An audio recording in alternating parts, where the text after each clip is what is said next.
Welcome everybody to Table Stories Witchcraft and Wizardry.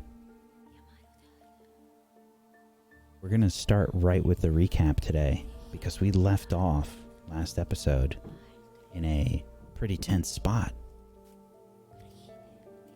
On the last episode of Witchcraft and Wizardry,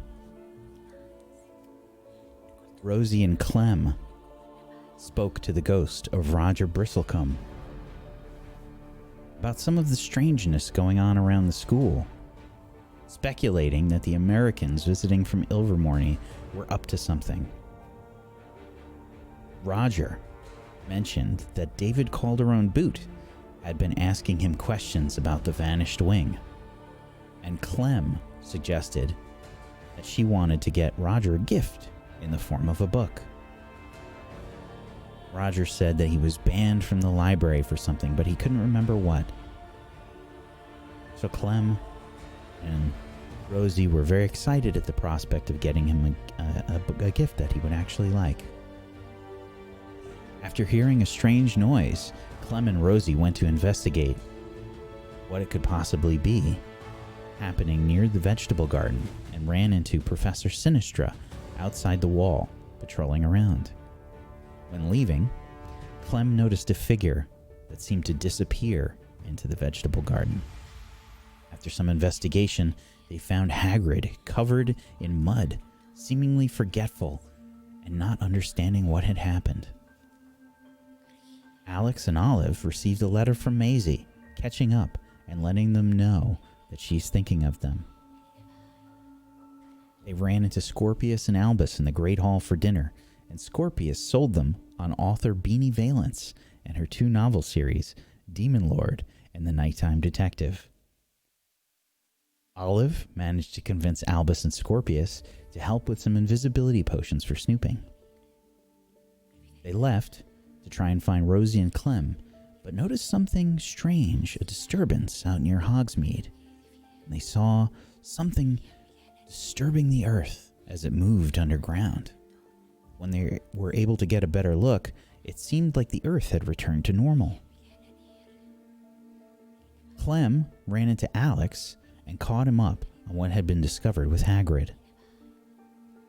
Olive, meanwhile, went to investigate the greenhouses and caught David Calderon Boot speaking with the ghost of Roger Bristlecombe. A shadow-like figure looked on from the greenhouses. Using Maisie's extendable ears that she summoned with an Accio, Olive heard some of their conversation. But the shadow in the greenhouse made some kind of noise, and they were alerted, sending the shadow to smash through the glass and knocking Olive to the ground, sending her sailing towards the wall. Olive, please try to tough it out for me. Okay, that is my lowest stat, so this is gonna go great. Yup. You're sent careening towards the wall. You hit hard. Please choose one from the 6 or lower list on Tough It Out.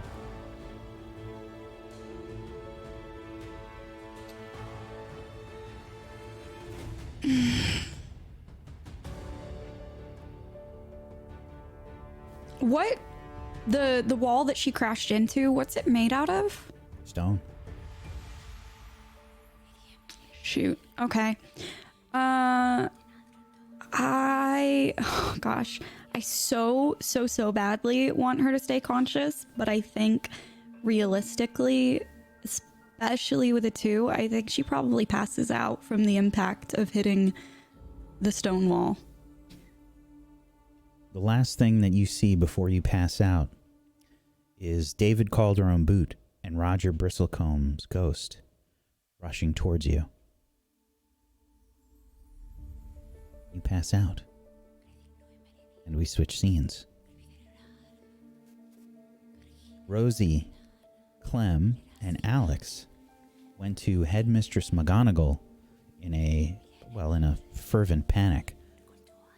Rosie had taken a Vitamix potion and got there especially quick, to fill in their names in the book and write down emergency. Headmistress McGonagall has summoned you into the office. Rosie, you're the first one in. What do you do? We're here to tell them about the Americans, or are we here to tell them about Hagrid? Because my memory's a little foggy. We're here to tell her about Hagrid and then the strange stuff with Roger and the curse, the memory loss. Okay. I'm here for the magical mole man, but you go ahead first. Professor McGonagall, we saw Hagrid come out of the ground, and then the teacher saw the professor coming out of the ground, and he was like a mole, and Professor Hagrid doesn't have a memory anymore, and he doesn't have a memory anymore, so also a lot of people have been losing their memory, and we think that it's in connection with the American students that are here, and it's kind of weird that they were asking about curses to one of the ghosts, and one of the ghosts was like, yeah, he's been asking me about a lot of curses. The American student, what's his name? David? Anyways, so I think that the American students are cursing people around and making them forget their memory. Is that a curse you can do? I don't know. I'm a muggle born. Anyways, we're very worried. I ran all the way here. I took a Vitamix potion. Sorry for talking for so fast.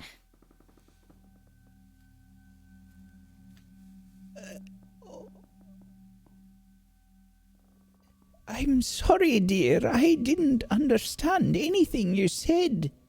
Okay, wait. I got this. Hey, I can do it. Okay. Hagrid. Mole man. Memory. No, that's too low. That's too slow now, Rosalina. No, that's too slow. From Lost Wing. Memory. Gone. Okay. American student. Want no curse. This is a dance. Yep, good job, Rosie. Clem, do you want to give it a go? What is she saying?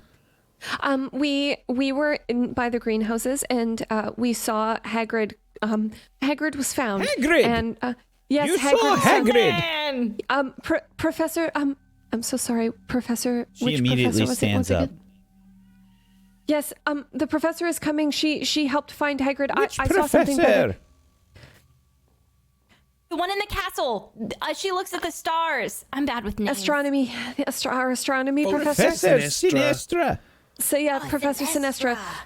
We were at the greenhouses and we saw that Hagrid was in the vegetable patch, but he was under the ground. In the She found vegetable him. patch? Yes, he was under the ground. They found him, and he doesn't remember anything. He doesn't remember who he is. He doesn't know where he is. Where he Where's is or who Hagrid anyone now? is. Was he taken to She's the coming hospital now. wing?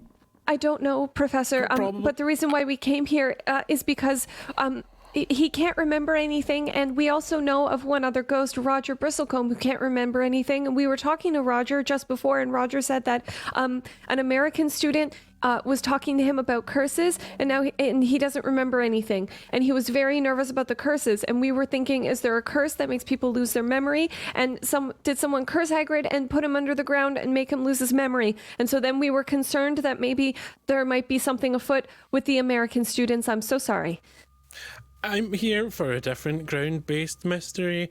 I saw some sort of creature, or maybe an elemental, possibly, moving through the ground from Hogsmeade towards that cavern that's out there. You just now notice that Headmistress McGonagall is not alone. One of the Aurors that you've encountered, or Silverberry, the one that actually spoke, is there, and he's looking sort of a bit taken aback. What do you mean? Hagrid is found? I believe so, yes. Hopefully it is Hagrid, but now that I think about it, I mean, could someone create a large Hagrid puppet, put it under the ground to confuse us while they continue stealing Hagrid? Sorry, I don't know what I'm going on about. Perhaps the hospital wing. And you said that you saw something by where?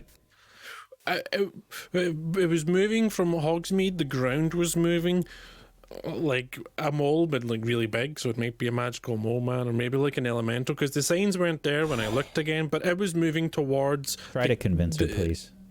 The cavern? Oh, I have relationship. No, it's a neutral with Headmistress McGonagall, so... Just a normal convince.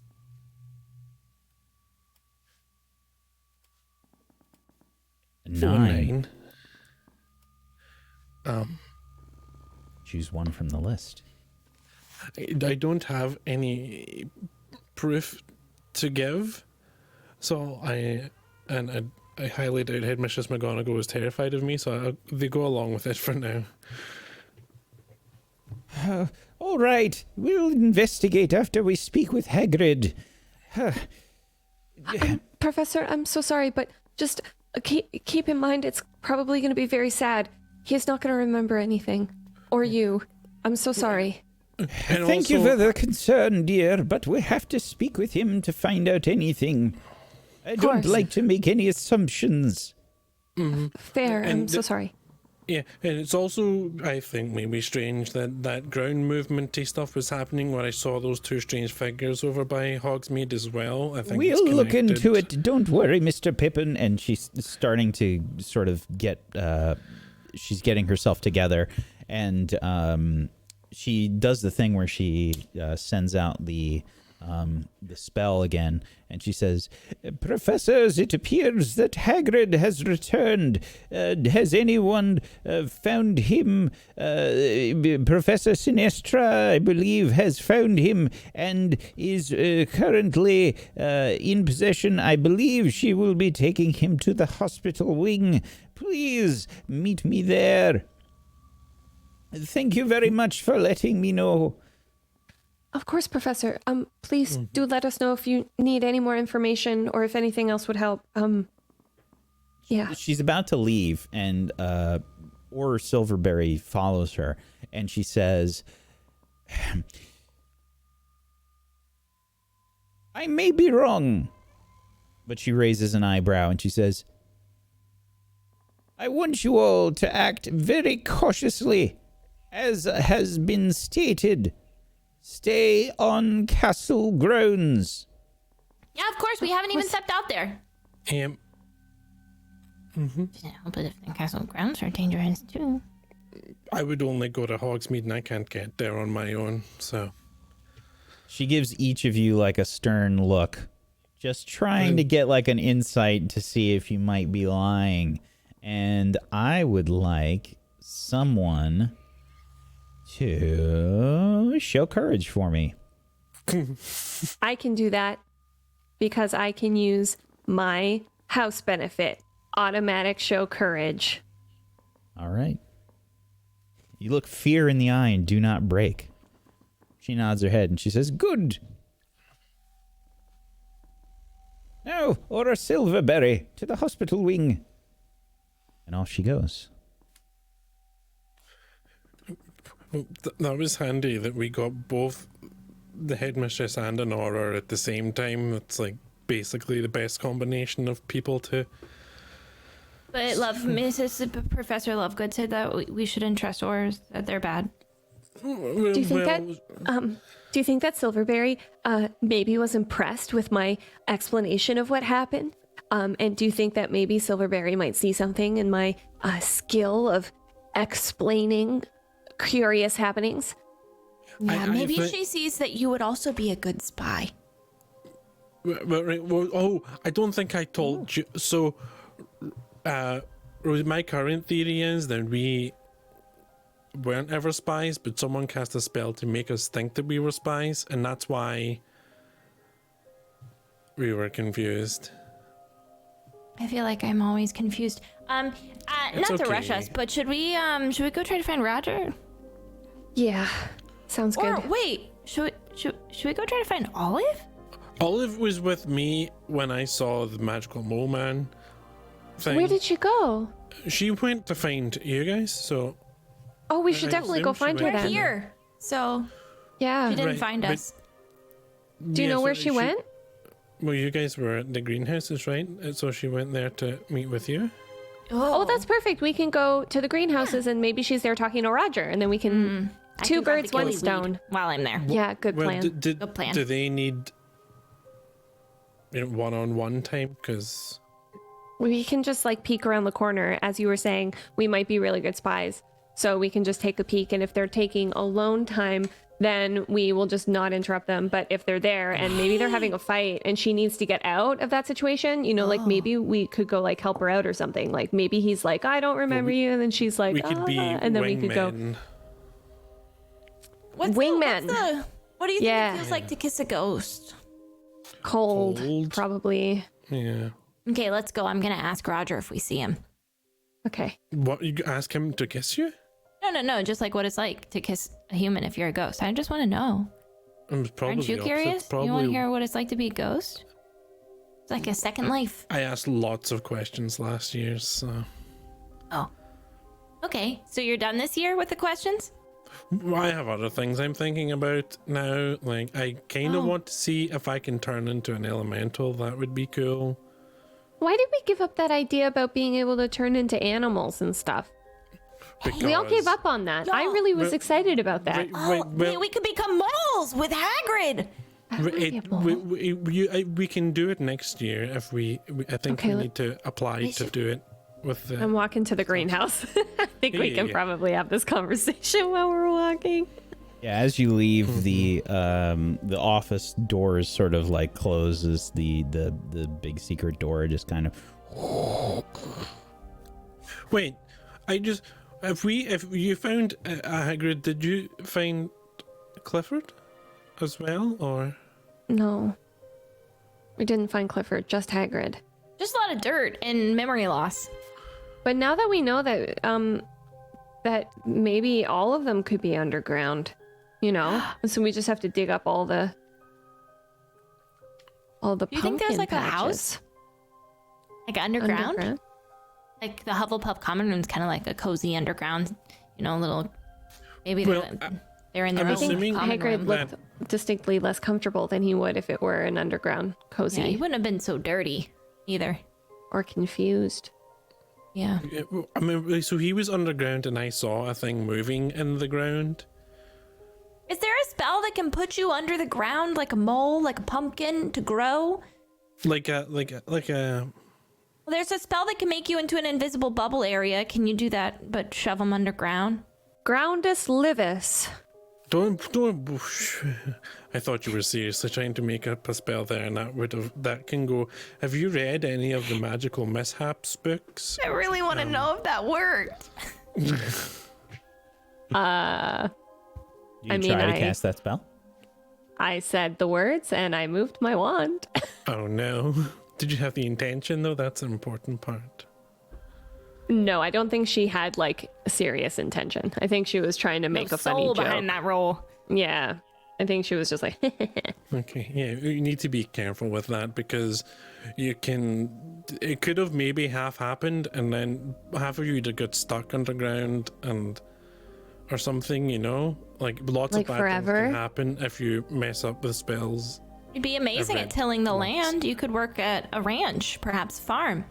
No, like it would get stuck and then like you would maybe get crushed. Get separated from your half of your body. Or like half of your body could just turn into dirt, or all of it. Like there's lots of bad things that can happen. Dirt. I'm not going to sleep tonight if we keep talking about this. Can we change the subject? See, that happened to me, but with the Dark Creatures book once. Oh, so. Really? Oh, the Dark Creatures is it was right around the stressful time when Clifford disappeared. But anyway, I think the Hagrid underground and me seeing an underground thing is connected because it just makes sense. Mm-hmm. But so should we go to the library and take a look? Once we grab Olive, then we should maybe definitely go to the library. Yeah. Yeah. Okay. We have to go grab Olive, get Gillyweed, talk to Roger, and then we can go to the library. Gillyweed. Tell you what I don't like. I don't like hearing that random dice roll in the background while we're having a gentle conversation. Mm-hmm. Hey, Whack, how close are we to the greenhouses at this point? Somebody can make a roll for me. Since it doesn't seem like you were moving very quickly. Somebody can make a roll to notice something. Oh, me. Okay. Is it with my relationship of anyone around us? I don't think so. It didn't seem like anybody else was on the lookout. Okay. I noticed nothing. I'm blind. Okay, fair enough. You head towards the greenhouse.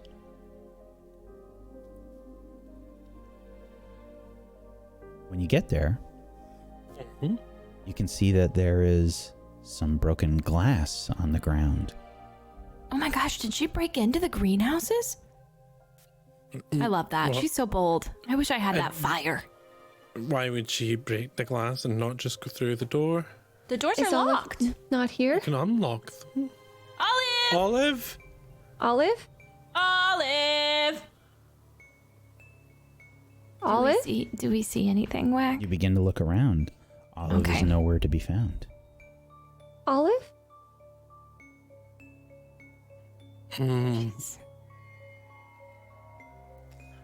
But, did you leave a note or anything for her to say where you were going? Maybe No, she... I don't. Why would I leave a note? I have mashed potatoes, but I don't have any paper. Wait, I do have a piece of paper. Frick, I could have written a note. Can I investigate? Sure.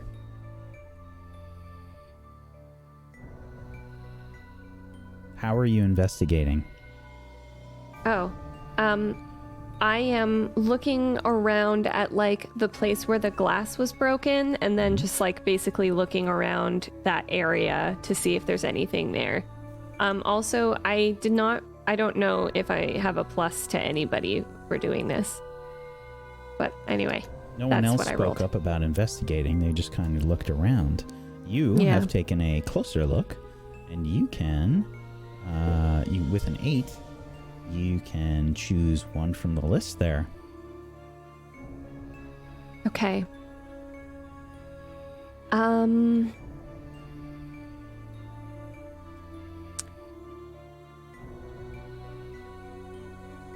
Is there anything strange physically about this? Yes.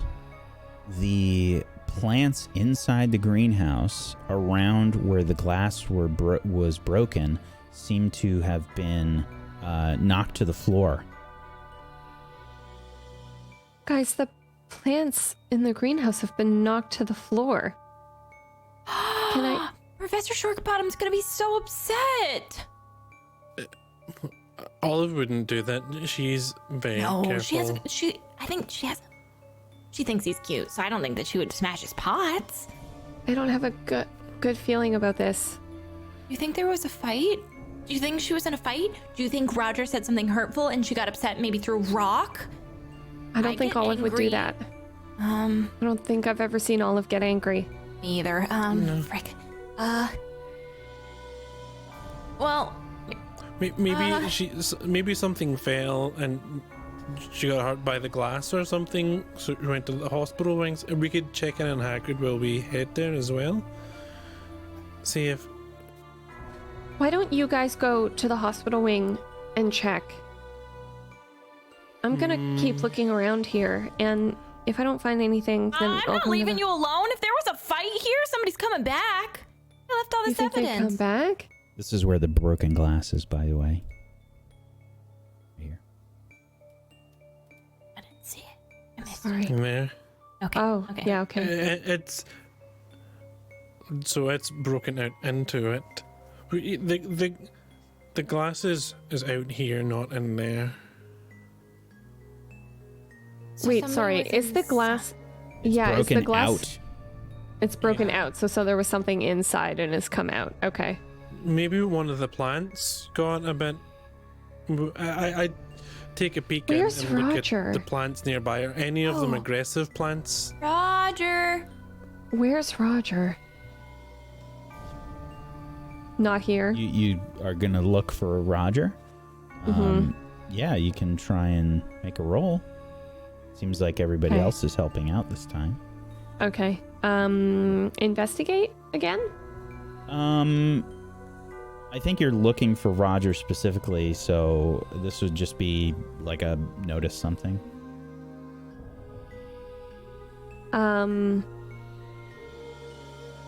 Okay.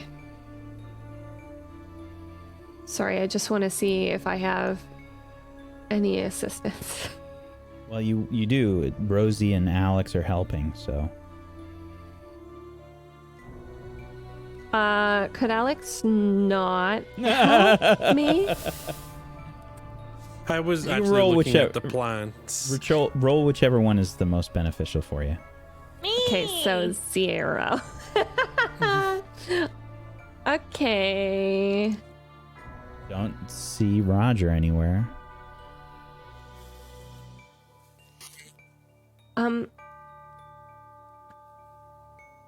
Gosh.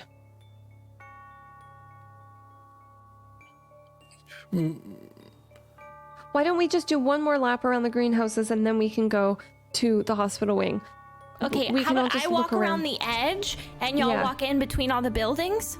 Okay, sounds good. And then just whatever you find. Okay. Wands out just in case. Yeah. Oh, yeah. Uh-huh. So, someone can make an investigate check, choose one between you, and roll a benefit with one of the others. Okay, I'll roll investigate. Relationship, rather. Okay.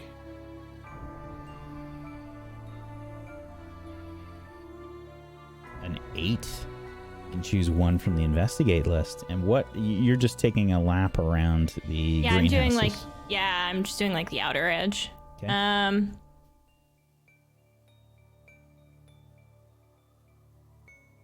Is there anything strange physically about any of the area on the outside of the greenhouses? Aside from the one that had the glass broken, no. Y'all, everything looks normal except for the glass. It's like some dirt, because it's a greenhouse, and there's some rock because it's made of rock, and everything else looks normal. I guess we could just go to the hospital wing and then hope that there's a professor there and we can just tell the professor that Okay, yeah, it and the seems like aura we're- maybe, because the aura may be there. Yeah. And I don't trust them, but Where do you think each of you is right now? I just got chills from you asking that, so I don't know how to make my nice ping on You the can just thing. use the regular cursor, the regular select move, and just hold it down Okay. Oh. At this edge over here. over there. No, I was Yeah. thinking I was up here-ish. I'm just yelling I'm at them. probably still here in the middle. Okay. Yeah. So I checked a little bit as to where the hospital wing could be, and I'm curious if you all agree, because it's supposed to be in a tower, and it's supposed to be 1 or 2 floors above the ground floor. Apparently, it changed as time went on. I'm curious where you think it would be. My instinct would be that it would be somewhere near the middle of the school. Eh, What about the central, up the central tower? That could work. over Or whatever maybe tower that near, is? Near the quad, Over there? maybe. Oh, yeah. I could see that. Okay. It's okay. So, which way do you go? I don't like this question. I mean, I think I would probably go yeah. this way, and Yeah. then across the stone bridge. Mm-hmm. Okay, and now, Rosie, you and Clem were down here. I was I mean, here. they're more together. I think I'm more alone. I think I might, I think we're go equally separated. around the edge of the greenhouse towards the east wing and then head up. Okay. Maybe because I'm trying to get past the viaduct again to get another peek for the squid. Okay, Rosie, please try and notice something. I got you. No All alone, relationship right? bonus, yeah. Okay.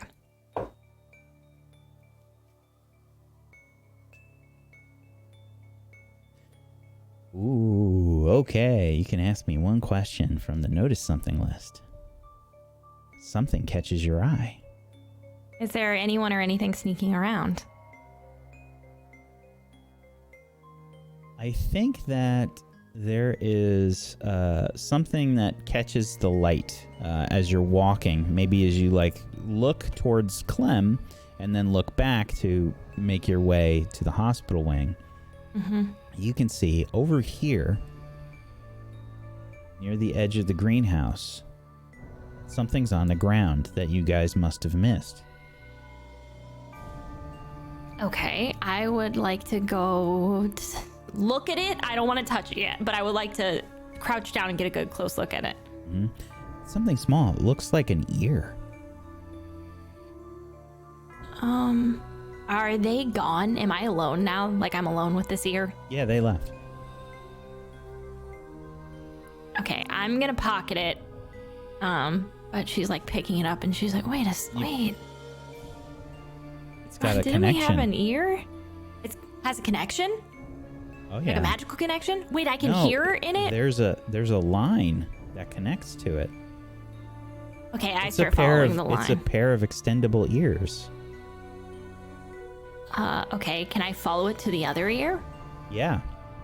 It was probably thrown, I think, over the other side of the far greenhouse.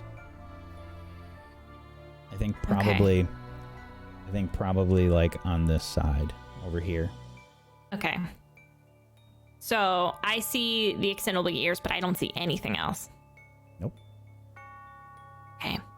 I am pocketing the extendable ears for evidence. Okay. And I'm scared. Clem, you and Alex are making your way to the hospital wing. Rosie, do you rush to catch up, or do you just walk by yourself? I think because I want to go over towards the viaduct and up the bridge by myself, I think I just end up walking alone because I'm like, I got some stuff on my mind. Now she's got the extendable ear. She's like weighing. She's like, what's going on here? And I wonder if I'll see the squid. And also, I'm a little cold and nervous. Sweaty.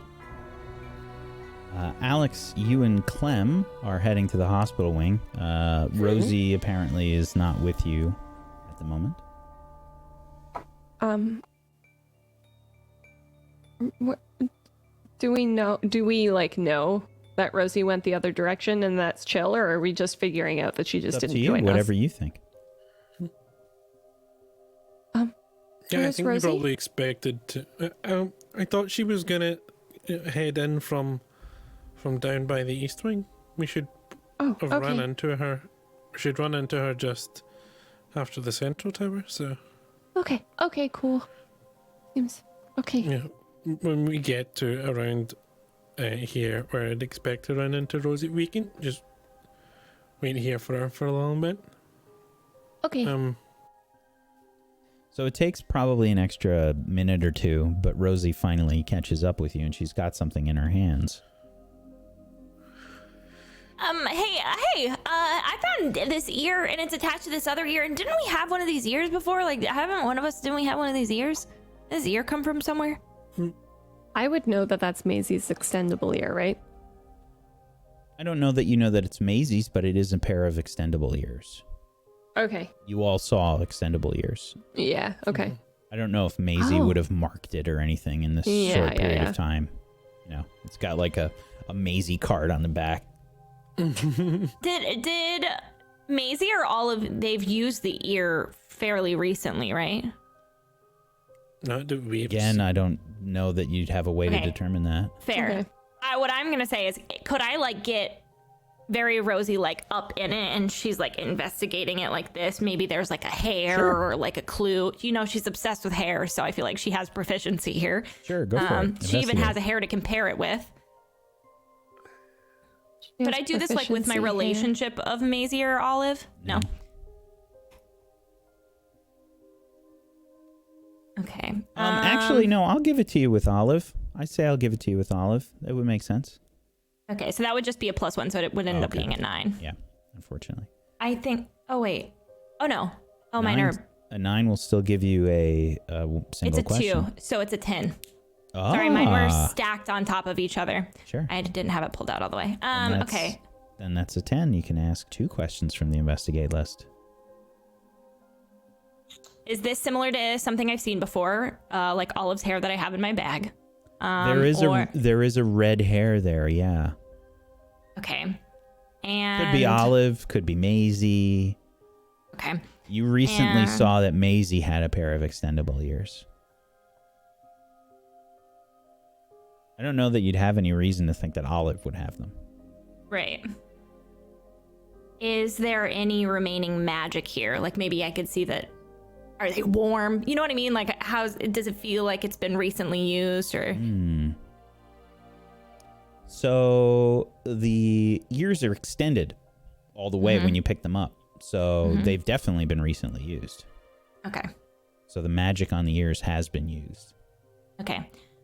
Okay. So I don't want to sound weird, but you know how sometimes I like, well, I keep your hairs in a jar in my pocket. This hair, well, it's red, so it looks like Maisie's or Olive's, but Maisie's not here. She's gone. How long is it? Olive's hair is shorter than Maisie's hair. How that long looks like is an the hair? It is shorter. It looks like an olive hair. It's short, so like Olive's, but like didn't Maisie have the extendable ear? And also it's been extended, which means somebody just like used it, and Olive was supposed to be the greenhouses, so maybe Olive had the extendable ears and she used it in the greenhouse, and then something broke the glass and maybe it took her, and maybe she's a mole person now. Right, well, let's check the hospital wing first, and we know at least the headmistress and the aura is there, so we can report a missing person either way. Okay, yeah, She that's a might good still idea. be fine in the hospital wing, so we can That still. too. Yeah, Yeah. we should still go there and check. I'm just gonna say that I never thought that me collecting hairs would ever be useful in this game. Neither did we. I can't stop laughing. But good investigating, Rosie. Well done. Oh, thanks. I mean, I was gonna use these hairs for like maybe spells or like remembrances in the future. Maybe we put them don't in my need journal. to talk about. Oh, the hair. You don't want to talk about it. It's okay. But I'm lucky that it came in handy. I'm gonna put this hair in a separate jar, and I'm gonna call it the investigative hair. We can keep walking though. Yeah. Yep. Right. Hospital wing. I put my wand away since I should walk about with it. Let's go. You walk up the stairs to the hospital wing, and there's a pretty like decent sized commotion. You can see that a bunch of professors and whatnot are there. They are sort of hovering about, as you can see that the large shape of Hagrid is sitting on one of the beds, and the bed has sort of bowed quite a bit. I take a quick look around for Olive's telltale shock of red hair. Yeah, it's not hard to see. You can actually see that that's only part of the commotion. It appears that Olive is in a bed, and David Calderon Boot is there, as well as Roger Bristlecomb's ghost. I take my wand back out. From this distance, can I see David Calderon's boot? Nasty little face.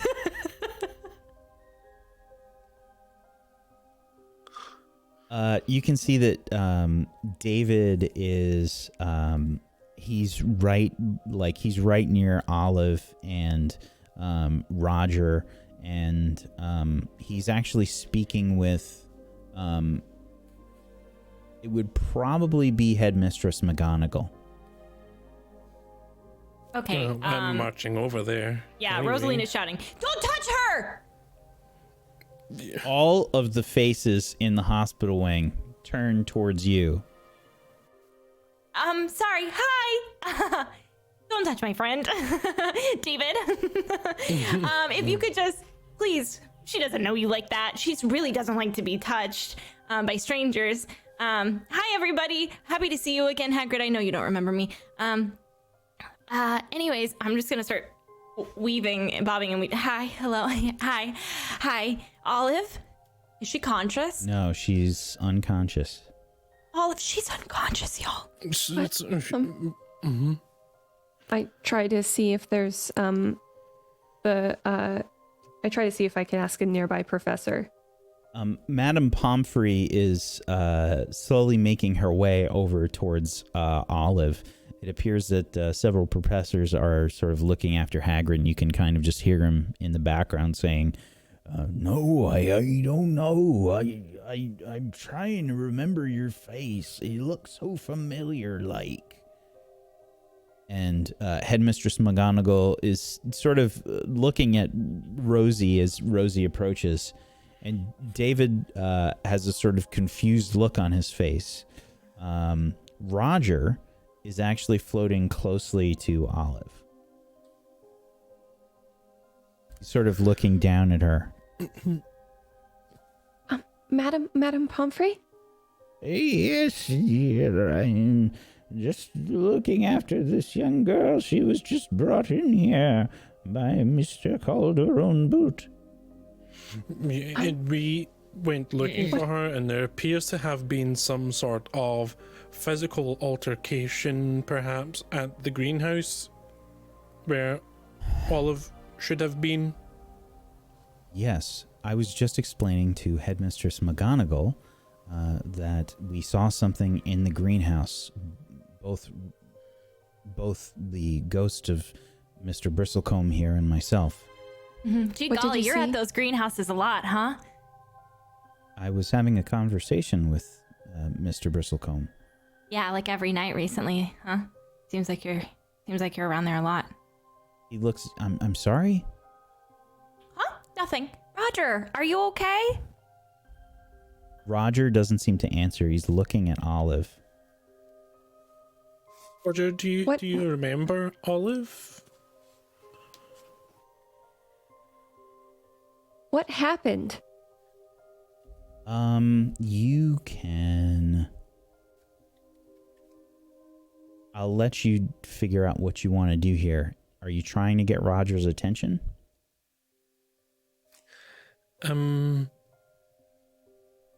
Or are you trying to see what's going on with him? I think with Roger, I'm trying to get his attention, I think. Okay, try and convince Roger.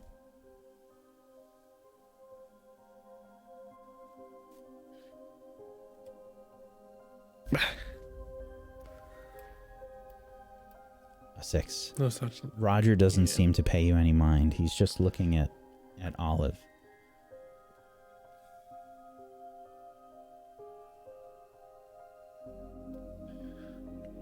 So, David, what happened? As I told Headmistress McGonagall, I was speaking with the ghost of Mr. Bristlecombe here. We were having a conversation, and there was something that moved inside the greenhouses. It surprised both of us and smashed through the glass. It seemed to collide with Olive, and she was thrown into a wall. And then where did the thing go? Over the wall, I think. Over the really tall wall? Yes. What do you and Roger talk about so late at night? You are really good friends, huh? I'm sorry, what does this have to do with you? You're kidding, right? That's my friend laying on the bed. My unconscious friend laying on the bed next to you that you found their unconscious body of. What do you mean? What does this have to do with any of us? And Roger's also our friend. We helped rescue him. I was having a conversation. Do you tell everyone every conversation that you have with everyone else? I'm sorry. Yes, actually. It's kind of stereotypical. Rosie really does. That's fair, yeah. It was a private conversation, thank you.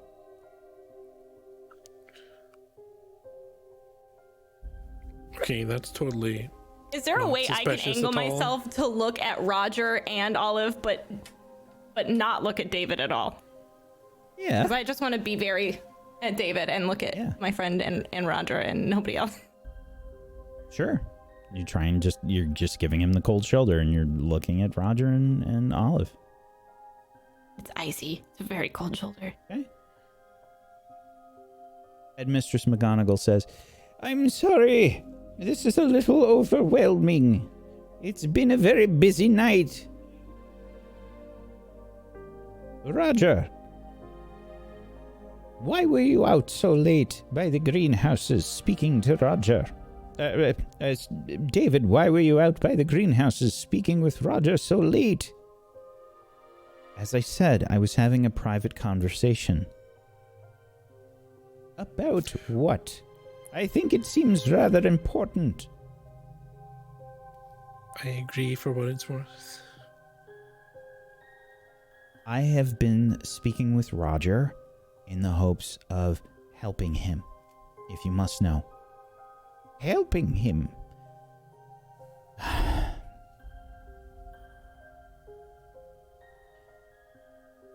I thought that there must be something behind all of this vanished wing. Well, this occurrence that happened. I've been trying to help him figure out what happened. I've been speaking with him nightly. He was acting strangely. It looked like he was looking for something around the greenhouses. And eventually, after several conversations, he seemed to speak of some book of some kind. So I've been trying to see him every night in the hopes that I might be able to get him to remember. I was really trying just to see if... I must admit, I am extremely interested in the Dark Creatures class. I know that I am 1 year behind, but it is very intriguing to me, and I've been trying to see if there was some way that I could make an appeal to you, Headmistress McGonagall, in the hopes that you would allow me to take the class perhaps a year early, since I'm only here for a short time. Can I read between the lines? Sure.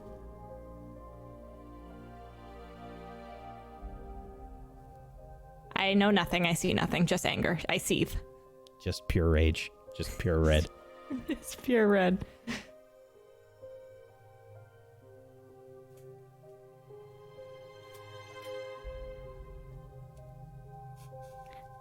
We were the ones that found out that Roger told us he was asking about curses all the time, right? He mentioned the book, but he mostly said that he kept asking him about curses. That was us, right? It was me and Mergs. The curses? Yeah, you heard that a little bit in the beginning. Yep. So the book, very helpful, so sweet, by the way, just to come all the way over here from America and go to school and help a ghost. See, when we were talking to Roger, he mentioned that you do an awful lot of questioning about curses. Why would you be so interested in curses? I'm sorry, you overheard this? Were you following me? No, you're just like here all the time and we were there. I don't think convinced. we overheard it. Wait, we didn't overhear it. I think Roger told us. Roger told us. Roger told us. Roger so we told heard me. it right from Roger. So I want to be like, I know this, but I don't want to implement that it was Roger because I don't want Roger to get punched as a ghost. He's definitely thinking you're like following him now. I mean, he's like... I mean, we're friends with Roger too, David. It's, Oh, Roger told you then. But how did Roger tell you? What do you mean, how did Roger tell us? Should he not be able to tell us things? Is there a reason Roger shouldn't be able to? I'm just curious why you were speaking about me to Roger. I wasn't the one that brought you up. I wasn't the one that brought you up. We were talking to Roger about if he'd seen anything strange, and he said that you came to talk to him. We asked, oh, that's interesting. And then he told us the things that you guys talked about. All right. Well, I think that it has something to do with some curse. The reason that the vanished wing has disappeared, if you must know, and I think it has something to do with the book that Roger is searching for. Okay. Is that satisfactory? Well, yeah, I mean, You know, we were there, I showed so up next to your friend and they were unconscious and we heard you were talking about curses, you would understand too. So don't act all high and mighty. Everyone, please. This is the hospital wing. Sorry, Miss McGonagall, Professor McGonagall, and Mistress McGonagall. Miss Earthcloud, Mr. Calderon Boot brought your friend from where this had all happened to the hospital wing. He carried her here. Thank you, David, for doing that. It was very nice of you. I'm sorry I accused you of anything. has anyone asked exactly what happened yet? Like, what happened? Why is she here? Why did you have to carry her all the way here? That was the thing. Some sort of shadow exploded out from the greenhouse and knocked her. Leapt over, and then leapt over the wall. Was it a shade? I don't know. I don't think so. I'm not sure. Oh, not the shade again.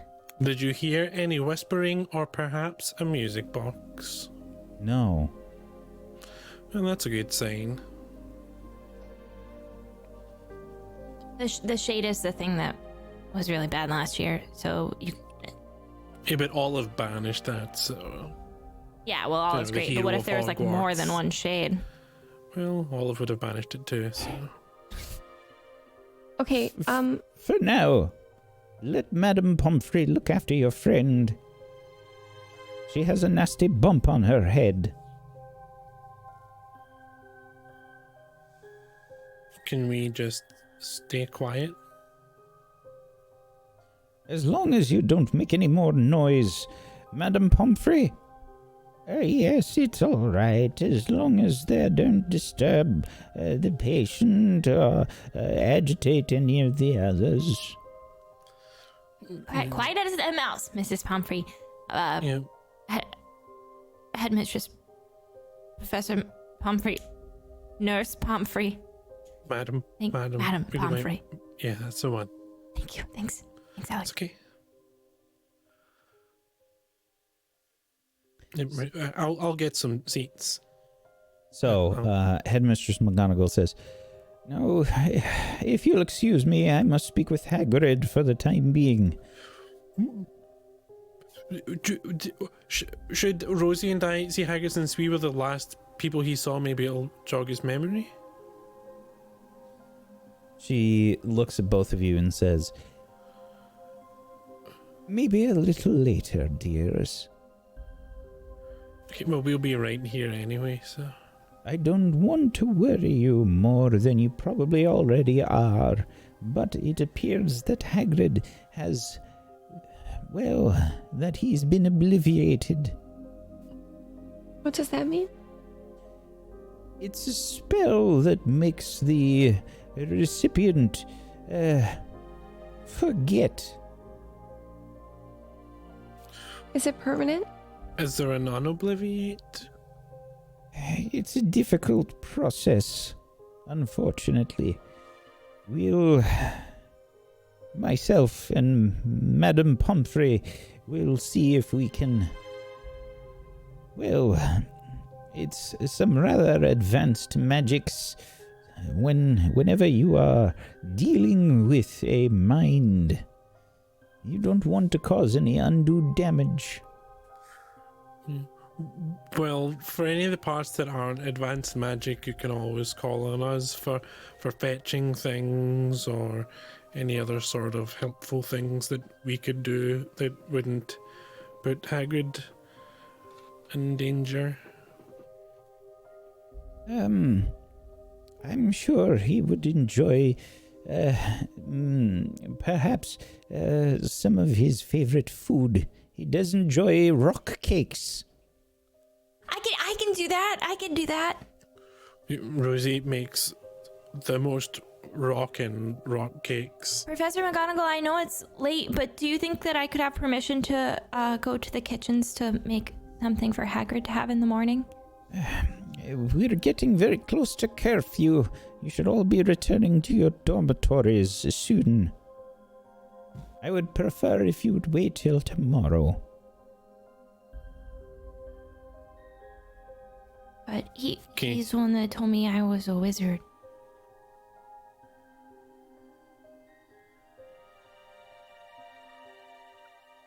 Try and convince her.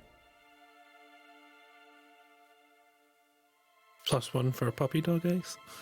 +1 for a relationship with Hagrid. Definitely with Hagrid. Hey, would I have one of those, Whack? Some of my relationships are missing. I don't think so.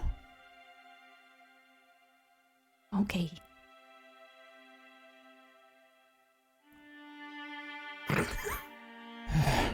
All right, but don't get your hopes up, dear. I know you're saying don't get your hopes up, but I was like 2 years ago I was just like a normal kid, and all of a sudden I was magic. So if that could happen, then I mean, I don't understand why maybe Hagrid couldn't have a little magic himself. All right, come on. Thank you. She takes your arm. Okay. Take care of Olive. Watch him. And don't worry, we'll stay here until. So quiet. He's so quiet. I'm Sorry, so far we'll away. stay here. Bye. Thank you. Bye. I'm gonna go back to the common room, actually, Alex. You sure? I guess we have to, right? Well, we can wait until right before curfew and then go. Mrs. McGonagall did say we could stay here for a little while, so. Okay. But yeah, if you. Are you. No, it's okay. Do you want to tell me more about bad spells that fire back on you? Do you want to maybe talk to me about things? No. No? No. Don't. It's okay. It's not anything. I just don't really want to talk about it right now. But I would really like to hear about the spells that don't go good. Well, there's an entire series of the Magical Mishaps series. It's really good. I remember I told you the one about the extra hand. Oh yeah, the extra hand.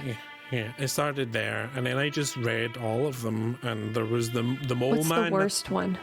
What's the worst one? I mean, the extra hand was pretty bad. If you'll excuse me, I'm sorry to interrupt. I hope your friend is okay. I'm going to leave. Thanks for bringing her here. No problem. Yeah. David walks off. He glances back and looks at Roger. And either Clem or Alex, you can make a read between the lines roll. Which one of you would like to do that?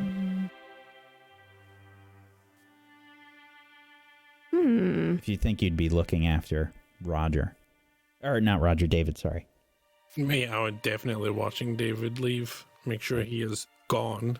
I probably wouldn't, to be honest. Okay.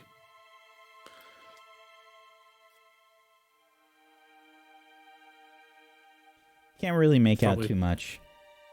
Alex isn't the best at interpreting emotions. No, not at all. Right, well, he's gone, so now do you want to talk about stuff? Because he was here. So David leaves. Also, remember earlier when you got flustered? You want to talk about that part, or? Alex, I'm so sorry. I know what you're trying to do. I just can't right now. Can you tell me more about the magical mishaps? Please. Yeah, well, okay, yeah, sure. The hand one's pretty bad. It's your own magically created hand strangling you while you're on a broom ride and falling to your death, and then detaching from you and stealing lots of rings and gloves until being ultimately destroyed. That one was bad. And then there was the magical mole man, which is because of that one, I thought about magical mole men and elementals when I saw the ground moving. When he became unmold, he was blind permanently, which is pretty bad. Nice. That one's a good one. Yeah, and then there was problems with potions. Someone was trying to they tried to modify the dragon scale potion. I made one, did I? I have. It doesn't matter. But they tried to get like dragon eyes for some reason, and they ended up with scaly eyes, and that Ew. was. That's awesome. Now in the summer when your eyes get itchy, Yeah. because I feel like having scales in your eyes would be like that, but worse. Yeah. Is there any other like really bad maiming ones? Maiming ones, lots in Yeah. the transfigurations. Someone tried to transfigure gills once, and they should have just used gillyweed, but I guess they were trying to do it more, and they got the cuts, but they didn't function at all, and they bled to death. That's a good one. So That's we a really good switch the camera, slowly panning over to Rosie and Headmistress McGonagall as we see this like horrifically dark cloud over Clem's head, floating, probably anime style, and we switch over to Rosie and Headmistress McGonagall walking over to Hagrid. Hagrid is having a chat, I guess, with Professor Longbottom. And he says, "Oh,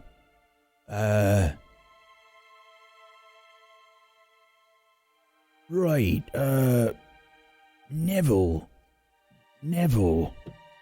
you look so different, though, last time I saw you. Hagrid? You remember me? Yeah, I think I do. You're friends with Harry and Hermione, and Ron. That's right, Hagrid. That's correct. Do you remember anyone else?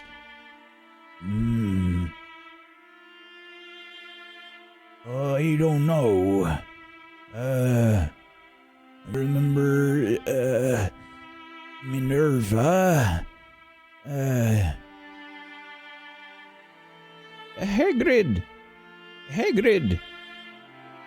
You remember me? Yeah. He teaches transfiguration. It's been a very long time since I've taught transfiguration, Hagrid. It has? Well, how long's it been? Hagrid? Do you remember this young lady here? Oh. Hi, Hagrid. Oh, hello there. You're the one that told me I was a witch. You found me, and you were the one to tell me that I was gonna go to Hogwarts. Oh, that's nice. And it's nice. It's one of my favorite memories, actually. And I'm sorry that yours aren't coming back right now, but I know they will be soon. I'm sorry, you're probably so confused. It's a very good sign, Hagrid. Perhaps your giant side was able to diminish some of the spell. Oh, a spell. Do you remember anything about what happened to you, Hagrid? We've been looking for you for some time. That's what everyone's been saying. Yeah, you were like a mole man under the ground. It's Mole weird. Man? Yeah, real weird.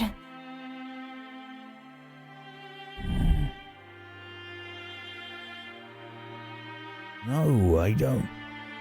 I don't remember no moles, sorry, except the ones in the pumpkin patch every now and again. Rosalina gives Hagrid a big hug. I'm sorry. I know you don't remember me, and it's weird because this is just this girl you don't know giving you a big hug. But we're gonna get your memory back, and I'm gonna make you a nice cake.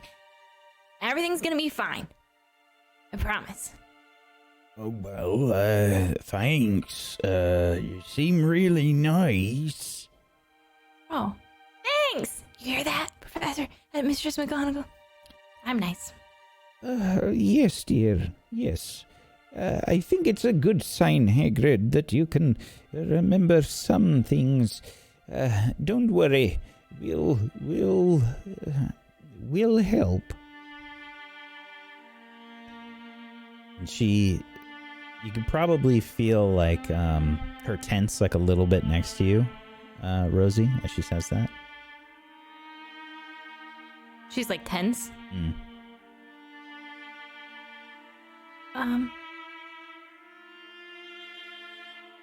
Like she's upset tense, or like I'm trying to read between the lines. That's a great idea, Whack. Gosh, are you like the headmaster or something? Some might call me that. Okay, so Oof. I am blinded by my sadness. I don't think you know her well enough to really judge how she's feeling exactly. Okay.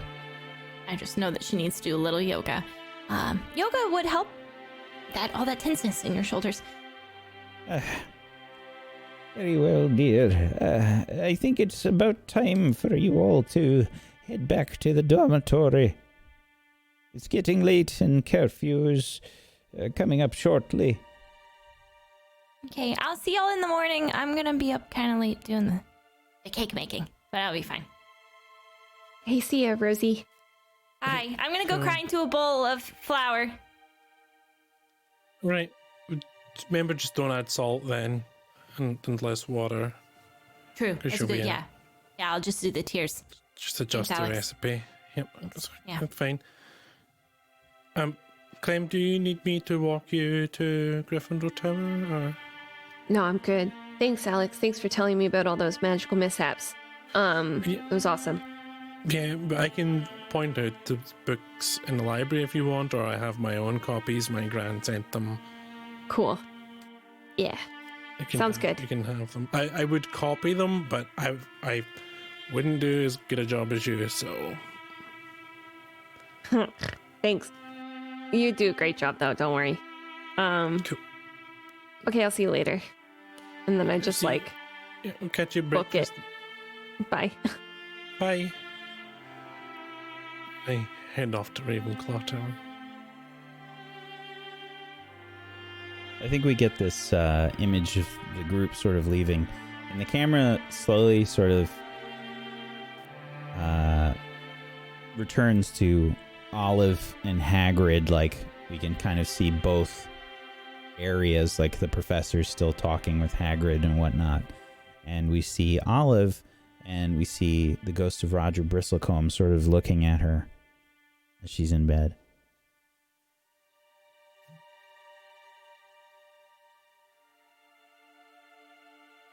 And you all head back to your dorms. I think the night is probably pretty rough for all of you. Thinking about Olive. Do you go to astronomy class, Clem? Yes, I do. Okay. So I think we fast forward to your astronomy class later in the night. It takes place at midnight. And Professor Sinistra is there, welcoming the very sleepy-looking Gryffindors. As you head into the astronomy classroom, they have a basically a telescope looking out into the night. she starts to go through her lecture and whatnot. And how are you feeling right now? What are you looking like?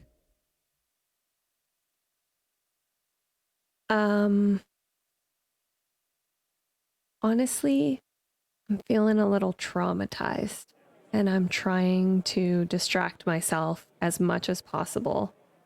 So I'm just sort of seeing images of Olive in the hospital wing, of Hagrid in the hospital wing. Hagrid doesn't remember. I don't know if Olive's going to remember me. I know that Roger doesn't remember Olive, and Maisie's not here. At this point, I feel like maybe Maisie will forget me.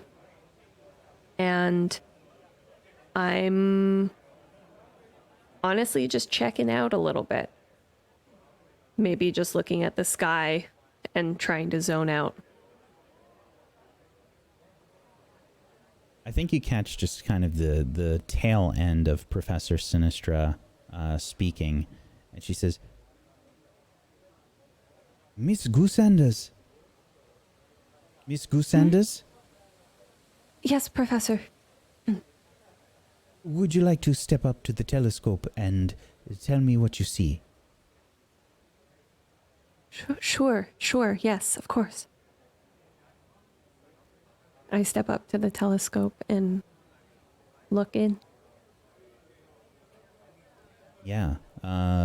You see that the telescope is pointed at a specific place. And she says, Now, which constellation is that?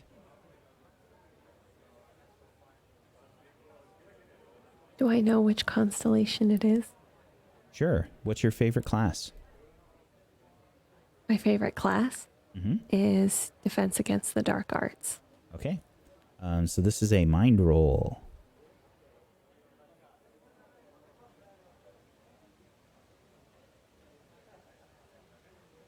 Okay. So this is the Ursa Major constellation that you're looking at right now. And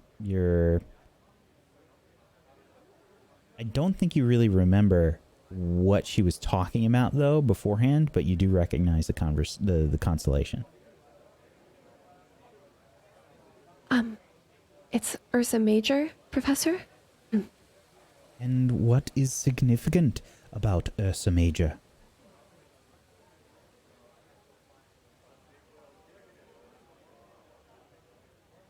I don't remember anything that she just told me, right? No. You were checked out. Can I do an I read about that in case I... No? That was the Okay. 8th here. Yeah.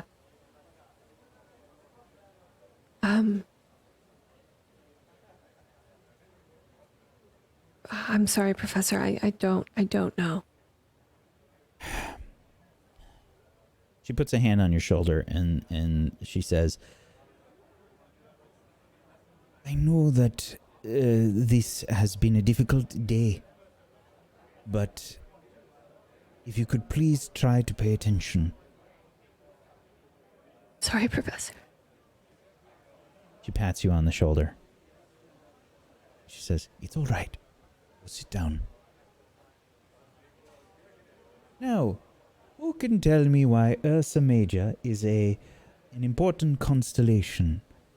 And one of the students raises their hand, and the class just kind of like, I think it kind of feels like you sit down and everything else is moving like in fast motion, and you're sat there like in slow-mo, you know? Everything else is moving, like people, you see like blurs moving around you and like kids going up to the telescope and whatnot. But you feel like you're moving in slow motion, and class eventually ends, and you head back to the dorm for the night. I don't head back to the dorm. Where do you go?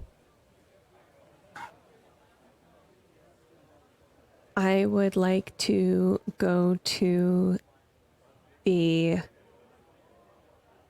vault bridge. The viaduct? The viaduct, yeah. I'd like to go to the viaduct.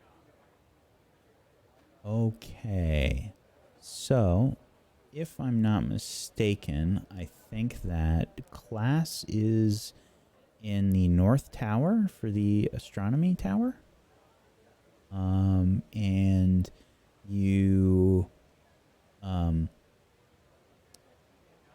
of deviate from the rest of the class. I'd like for you to be quick and quiet, I think. Okay. It is past your curfew. Yes.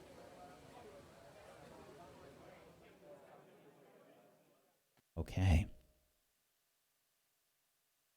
You try to head off on your own.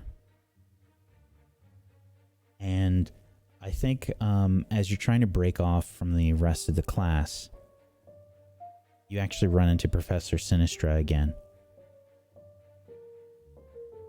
And she says, hey, Miss Goosanders, where are you going? Yes. Sorry, I just came to apologize for before. I'm sorry. Sorry, I wasn't paying as much attention as possible. My friend's in the hospital wing, and my head was somewhere else. I guess my head was not in the stars, but yes, in the stars. Sorry. Anyway, the point I'm trying to make is I'm sorry. It's all right, Miss Goosanders. I would appreciate if you would go back to your dorm room, however. Yes, of course. There are strange things going on at the school at the moment. I must make sure that you are safe. Please return with your classmates. Yes, Professor. And I head to the dormitories. Okay, so after you get talked to, I got a talking to, and I do go back, yeah. Okay. I didn't know if that was enough, if you just did a U-turn. Okay. Oh, after that roll, it was enough. So, you head back to the dorm. You switch back to the hospital wing. We see that dawn has broken. Olive, you have a pretty nasty headache, but you slowly start to wake up. Olive immediately frantically starts patting around her for her wand. Mm-hmm. You can see that your wand is on the night table next to you. Okay, she's gonna grab it as quickly as she can, and I think, like, she's not even processing where she is. Her brain is just like, wand, protect myself. Mm-hmm. And so once she's holding her wand, then she takes stock of what's around her. Is there anyone awake near her, or what's the hospital wing like right now? So you can see that 2 beds have been pushed together, and you can see a large rising and falling of a stomach as the bushy hair of Hagrid is poking out from under the covers of a nearby double bed. The beds have just kind of been pushed together to accommodate him. His feet are hanging off of the edge, probably by about his knees, is my guess. Is there anybody like moving around the hospital wing? Oh yeah, you can see the ghost of Roger Bristlecombe is floating right nearby at the foot of your bed. Olive's gonna kind of like keep her wand at the ready, but she's not pointing it at him. She's just like very securely holding it, and she's going to go, Roger? You're awake. What happened? You were hurt. Something in the greenhouse knocked you down. Did you see what it was? It looked like a shadow. I don't know. It might have been a shade. That's what the others were saying. Right. You were talking to David, weren't you, Roger? David? The, boy with the funny accent. The American. Yes. Yes. David. That's who you were with when I got hurt, right? Yes. Is everything alright with you and David? Is he bothering you?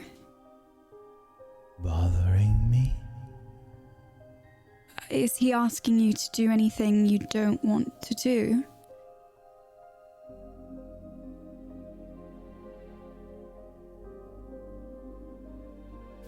He talks to me often. Like a friend does? Or...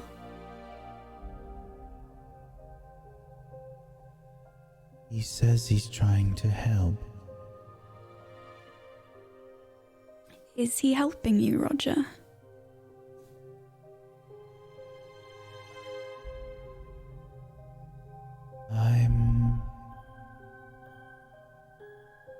I've lost my book. Do you know which book it is? And maybe I could find it for you.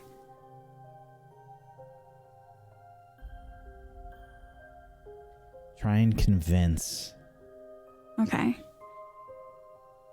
Roll your relationship with Roger. Okay. Oh, I'm nervous for this one.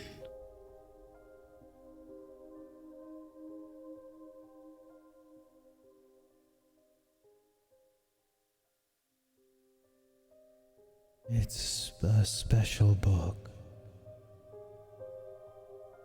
It was my Dark Creatures book.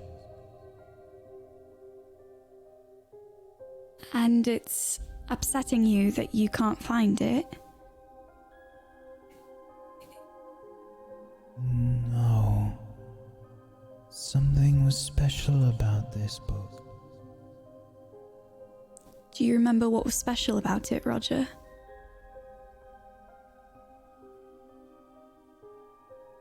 I kept something in the words. Like a secret? Like in, invisible ink or code or something like that? I think so. I can help you find it, Roger. Alright? Roger. Yes. David was trying to... He was trying to help me find it. You know where it is? I don't know for sure, but I have an idea. So, I'll check, and then I'll let you know. Alright? I like books. I like books too. You can always find the answers in a book. Do you remember last year, how I used books to help you? Do you remember how I helped you last year, Roger? Do you remember me?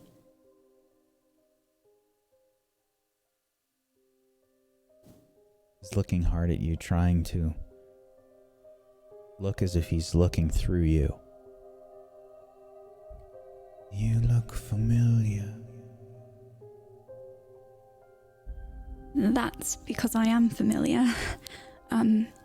We spent quite a bit of time together last year, and I went to the Vanished Wing with my friends to help save you. Remember, we were in the library. Saved me? Mm-hmm. There was the shade, and... He recoils at the mention of it. Okay, sorry. We don't have to talk about it by name, but we... I don't remember. Okay. That's alright. I don't remember. I'm sorry. No, that's fine. I'm sorry. And he starts to float off.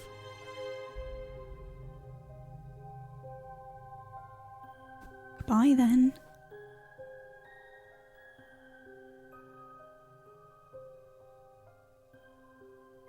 You can slowly start to realize you hear.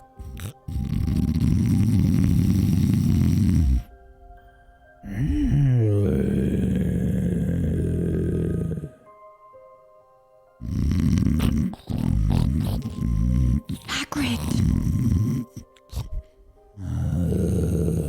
Hagrid.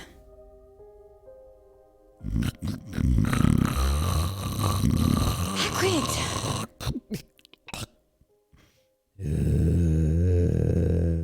Roll over, Hagrid. He's just like this on the double beds.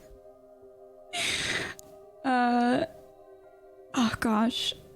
I think I can't cast that spell yet. I was gonna try and make him sound quieter. I don't think we know that one yet. Never mind. Olive's gonna instead of attempting a charm many years too advanced for her, Olive is going to get a pillow and just like do the thing where you fold it around your ears and you press it really, really, really hard against your ears, and she's just gonna try and block out the sound of Hagrid snoring. Sure. You try to block out the sound of Hagrid snoring, and you try to rest up. And that's a good place for us to take our break. I am getting whiplash from all of the emotions I felt in the first half of the show. I mean, okay. Wow. Oh, okay. So He just did not accept your feelings. Yeah. He's like, oh, a feeling? Absolutely I not. was going to make a joke about Whiplash the movie, but I haven't seen it. So I was like, I'm just going to bail on that idea. Never mind. So it just came out with you being like, you know what? Okay. Yeah. Feeling Okay, you have feelings, I loser. guess. I So- didn't experience the first half the same way, but fine. Yeah, it's been a ride so far, folks. I know. We're at a pretty intense moment in the story, and I know we went into the show cold today, so if you haven't done so, please make sure you follow all of these wonderful people. You can head on over to tablestory.tv/WAW. Follow them on all the places, and if you have yourself a Prime Gaming or an Amazon Prime account, link them up. Get yourself some emotes. Go support these lovely people. Today is the 1 year anniversary of the show, but we don't want to celebrate because we don't have all of our members back just yet. So we're going to hold off on the celebrations until Colo comes back, and we can celebrate then. Okay? There's another 1 year anniversary thing that we can celebrate, right, Loxy? Yes, we can. Oh, I was like, is it me and Bean's anniversary? Oh, no. I forget? I've been a partner for a year. I was not a partner when I was offered to do the show, and then we did the very first episode together offline, and then my very first, I think like one of my first ever streams as a human back in the world after getting partnered live was with y'all doing this, so it was very exciting. Thanks. I like to be here. It's the best stuff. I remember I told this Negs the other day, but I was going through clips trying to delete them, and I found a clip of me playing RuneScape and me being like, one day Nega Oric Senpai will know who I am, because she did not know who I was. And it's so creepy looking back on it now, because then like literally just like 3 months later, somebody was like, want to be in the show? And I like looked at the cast list and I was like, yes! Let me in! Anyway, it's not to be a weirdo, but what a blessing. Cool stuff. I gotta go. My heart. Congratulations, Lexi. Congratulations. Thanks. We're going to take a bit of a break here, folks. Let the cast have a chance to sort out their feelings and whatnot, and use the bathroom and etc. And if you all are as desperate as I am to know what will happen next. We'll see you after the break. So hang tight for more Witchcraft and Wizardry. We'll be back in just a little bit. Also, this is another big week because we are starting Rime of the Frost Maiden on Friday at 5 p.m. Eastern.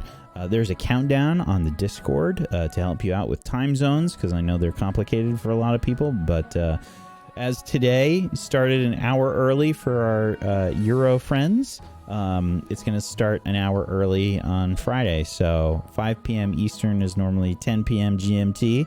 It's an hour earlier. It's 9 p.m. GMT. So hopefully we'll see you for that. It's D&D 5e. Everyone's super hyped. I'm really excited, and hopefully we'll see you for that. Otherwise, we're going to be back in just a little bit. Hang tight for more Witchcraft and Wizardry. Welcome back, everybody, to Table Stories Witchcraft and Wizardry. We return, I think, the following day. And I would like to have... I would like to know who thinks that they actually slept. Well, I did a little bit of staying up and watching out my window. You know. I did not sleep. I do that, and then I would have went to bed because. I wanted to ask before I finished my night full of cooking. Does Olive have a favorite food that I feel like I would know Olive's favorite food, but I'm asking right now, does Olive have a favorite food? You can roll. I read about that with your relationship with Olive. I know it so well, like the back of my hand. I keep it in a notepad in my cloak. Yeah. What's Olive's favorite food? Strawberry shortcake with fresh cream. All right, so I think that in between making what are they, like rock cakes for Hagrid, she's also making little strawberry shortcakes. So when would you be doing this? I asked Professor McGonagall if I could stay up and do it, so I think I baked way into the night, and then I went back into the night. I packaged them all up, took them back to the Hufflepuff common room, I put them somewhere safe, and then I brought out the snacks that I stole from the kitchen, and I ate myself to sleep. So what you see is Rosalina is asleep, but she is just surrounded by like random foods. Chocolate, There's like a bowl of mashed potatoes. She's got like a sausage. She's got them all. She had a breakfast taco. She was ready to go. Mm-hmm. She's had a bite of everything, and she's just. So I think Nanny Buckland would have probably kept you company while you were making food. Nanny, my fave. Okay, sorry. And yeah, she would have escorted you back to the dorm when you were done. So Rosie, you're out like a light. Yeah, total food coma. Clem, you don't think you slept. Alex, did you sleep? Yeah, because I was pretty tired from the day before, so I would have got some sleep after maybe an hour or two of forest watch. Okay. Clem, you're awake. You had a rough night. Mm-hmm. What's your morning like? What happens? What do you do? I am down in the Great Hall absurdly early. You know, when you just like can't sleep. So, and you try and you try and you try until around like 5 a.m. You just give up and you're like, I'm just going to start my day now. I'll just get dressed, go down to the Great Hall. Maybe I can get a cup of tea. Yeah. Okay. So I'm in the Great Hall trying to drink tea. As early as possible, you go to the Great Hall. Yes, yeah. Okay. So I don't think it would be 5. You probably have to wait for a bit before you could go down there. We'll say normally it opens up at 7. Okay, then I'm sitting in the common room until then, staring with haunted eyes into the fireplace. Okay, fair enough. Olive, you've basically been cleared by Madame Pomfrey.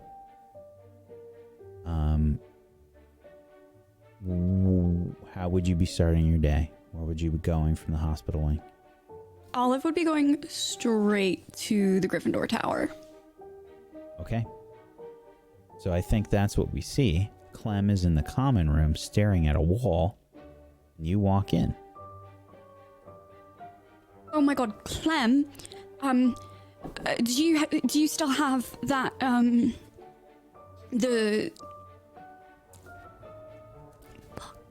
book, the one you copied for us from last year that you got in the vanishing? Yeah. Are you okay? You remember me, right? Of course I remember you. Why wouldn't I remember you? Just checking. Okay, cool. Yeah, I have the book. And I run upstairs to my bed and I pull it out from underneath my pillow. And I give it to her. Here. Oh, wait, are you okay, Clem? Yeah. Yep. Totally. Super. You're doing that thing that you do though where you're lying. It kind of doesn't sound like you're really all right. It sounds like you're doing that thing where you say yes and you don't mean it, and that's okay, but you don't have to say yes if the answer's not yes. You could just say, I don't want to talk to you about it, Olive. The thing is that it's not that I don't want to talk to you about it, it's that I can't. So That's fair. yeah. It's okay, but you don't have to pretend to be all right if you're not. But it's a real downer. That's like half my emotions are real downers. Yeah. Okay. Well, that's Right? all right. Yeah. I mean, just because something's a downer doesn't mean it's any less worth talking about.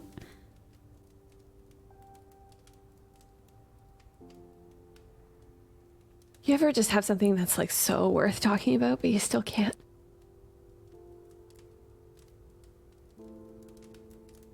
I'm really glad you're okay.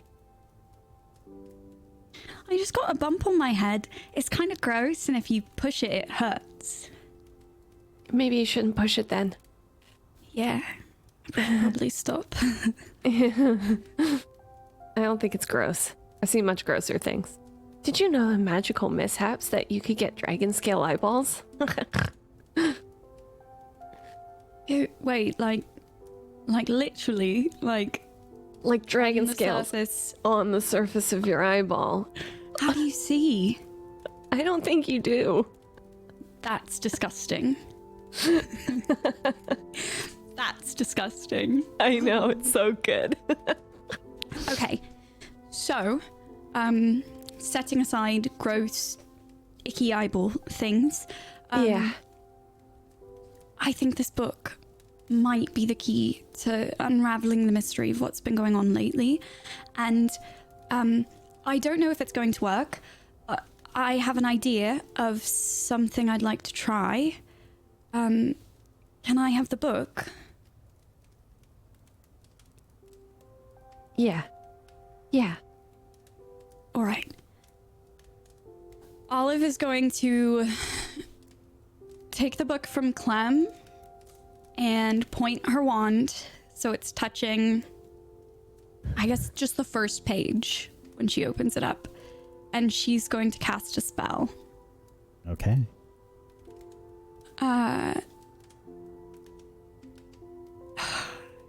She's going to put her wand on the front page of the book, and she's going to clear her throat a little bit and go, Apparitium. All right. Do I roll with a relationship for this one or no? No, I don't think Okay. so. Not in this case. All right. Apparitium. And just for everyone's edification, what does the Apparitium spell do? Because I don't have it pulled up right now. Apparitium reveals secret messages written in invisible ink or any other hidden markings. It also works against concealing charms, and it is a second-year charm. Excellent. On an 8, there are side effects. What happens? Oh gosh. I would say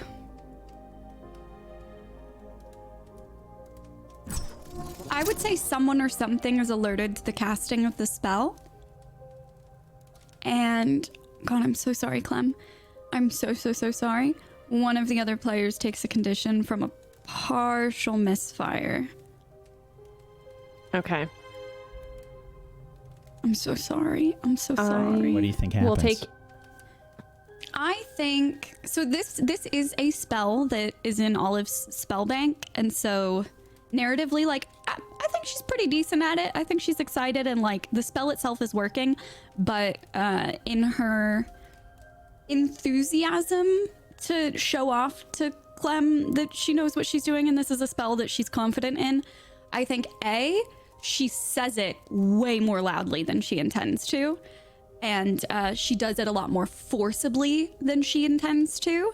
And I think I kind of picture it being like out of her wand, what should happen would be like a ripple of, I can't think of the word for when things are like light rainbows, you know, like on bubbles, how they're kind of like glossy, pastel-y rainbows. I think it kind of like, yeah, like an opalescent kind of pool almost springs from the point where her wand makes contact to like cover the object that she's trying to find hidden markings in. But because she's doing it so emphatically, I think instead of being like a magical slow burn, it like does a little of explosion, and I think it's almost like getting like bubble juice in your eyes towards Clem, where I think what happens is as it expands, the letters off the page like duplicate partially, and just like there's probably some text that gets like inverted and like is upside down on the bottom of Clem's face. I'm so sorry, Clem. Oh my goodness. Are you okay? What condition are we going to say that is?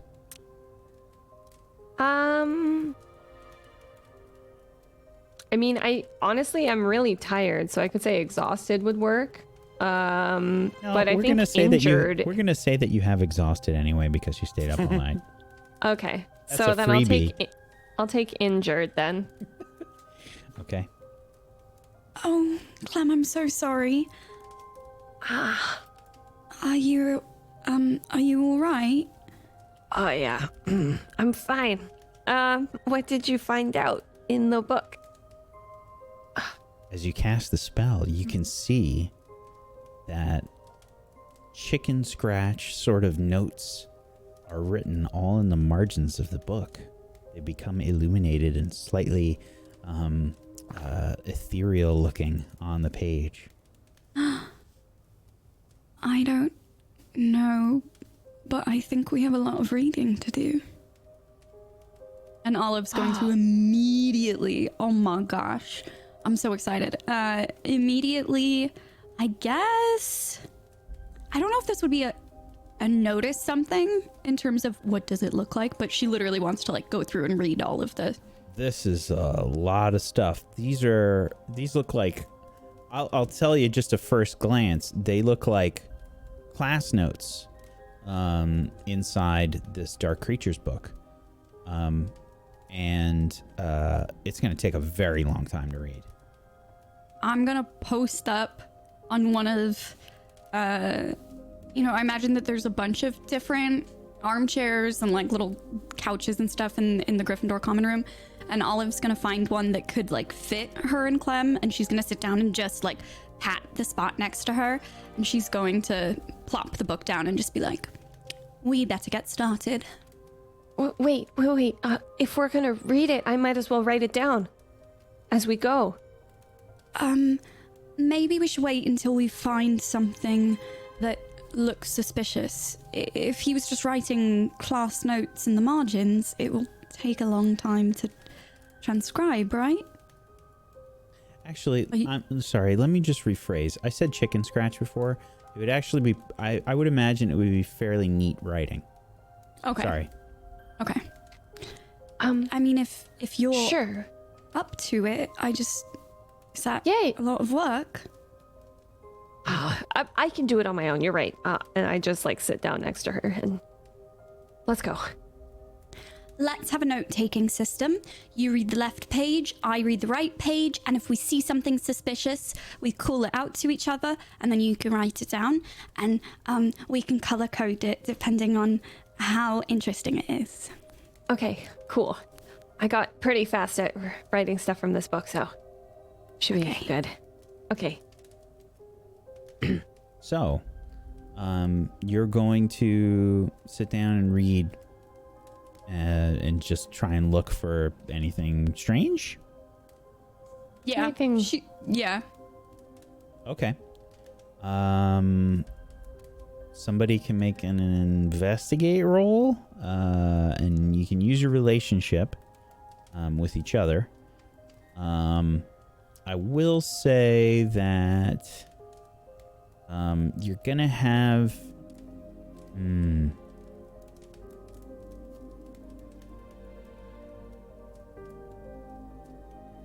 yeah, just your relationship with each other. That's fine. I have a +2 for Olive. I have a +2 for Clem, and I have a +2 for Mind. Okay, Feel go good for about it. this You one. got this, yeah. I feel like we got this one, and now that We I've got said this it, one. I've jinxed it, and now I'm gonna roll like a 4 anyway, and it's gonna be terrible. Okay, fingers crossed. Okay, hold on. That's Clem, stat.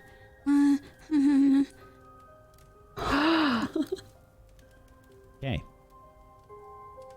You can ask me 2 questions from the investigate list. What? A 15? Right when we needed it? Oh my goodness. I will say that the rest of the rolls tonight have been you've missed some, like the whole group has missed some really critical moments. Oh, okay, Whack. You know what? We're in a celebratory moment here. Tuck that Headmaster of Doom That right should back just in your pocket. that should just it make this moment even more spectacular. Okay, we'll go with that. Oh gosh, I'm so torn because I feel like there's a couple. All of these would be helpful, honestly. Is there anything that's being hidden from me?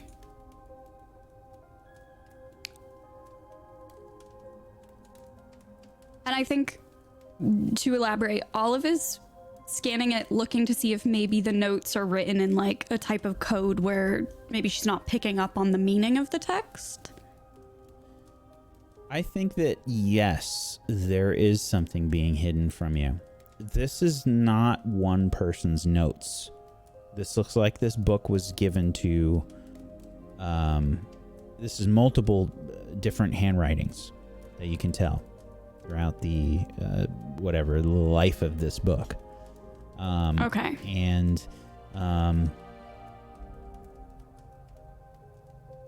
there's one part, and I don't know which of you decided to look it up, but it's much further in the book, and it has to do with shades. And you can see that there's a lot of notes on this page in general. But almost as if it's hidden in all of the notes, you can see a different writing style that you haven't seen in the rest of the book. What's your other question? Oh, that's a good one. Can I, before I ask the next investigate question, was there anything at the front of the book? You know how they normally write, like, this book belongs to, like, is it Roger's book or do we not know? I don't think there would be any indication that it is Roger's book. Okay, so they just didn't fill that out. Yeah, Cool. it doesn't say owner. Okay. Yeah. Then I will say, ooh, okay. What's the best way through or around this?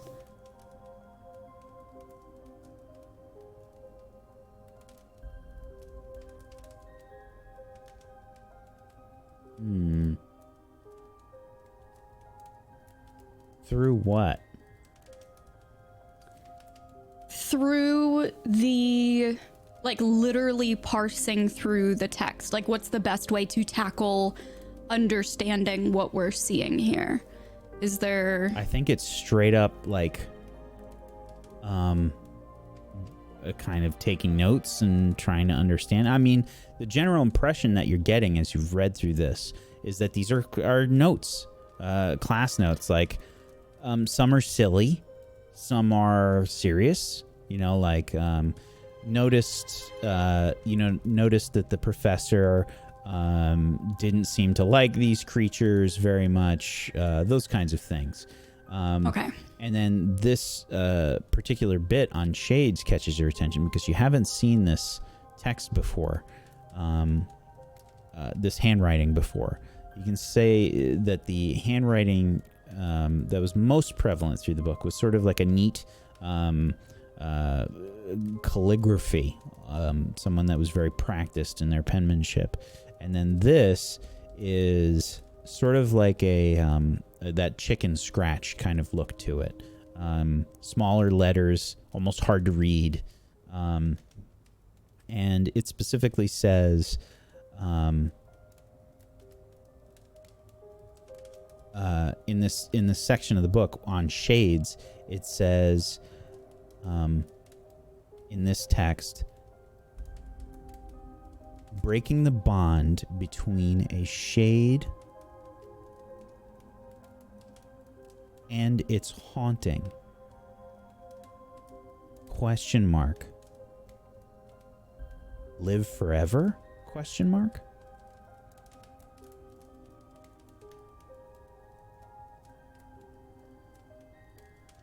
More research required. Okay, Olive is going to immediately do this to Clem, on Clem's shoulder and on her arm. Yeah? Go, this, Yeah? this, right here. This what is am I what we looking were at? looking for. Quickly, could you? Yeah. Are you good at impersonating someone's handwriting, Clem? Well, I could try. Okay, I'm just a bit nervous that if we take this to Roger, something will happen and we'll lose the book and we won't have it to reference. So let's try to take a sample of these two types of handwriting so we can match it later and figure out who wrote this note. Wait, can I do something crazy? Absolutely. There are, by the way, students are starting to wake up and people are starting to kind of come down and chat and whatnot. So they're getting ready to head to eat something. When invisible ink, let me know if this doesn't work at all. You know when someone writes on a notepad and then you take a piece of paper and you just rub pencil over it and then you get an impression of the writing underneath? Do you think that I could do that to the notes in this book? Or is it more surface? You can definitely try. Okay. That's probably a really roundabout way. It's an investigation check. Okay. And I think that you're going to have a -2 for that. We can say that your relationship with Olive will, be applicable. I'm helping. I don't know how, but I'm helping. What?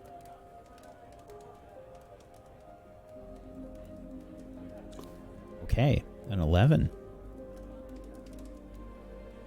You begin to how do you actually do this?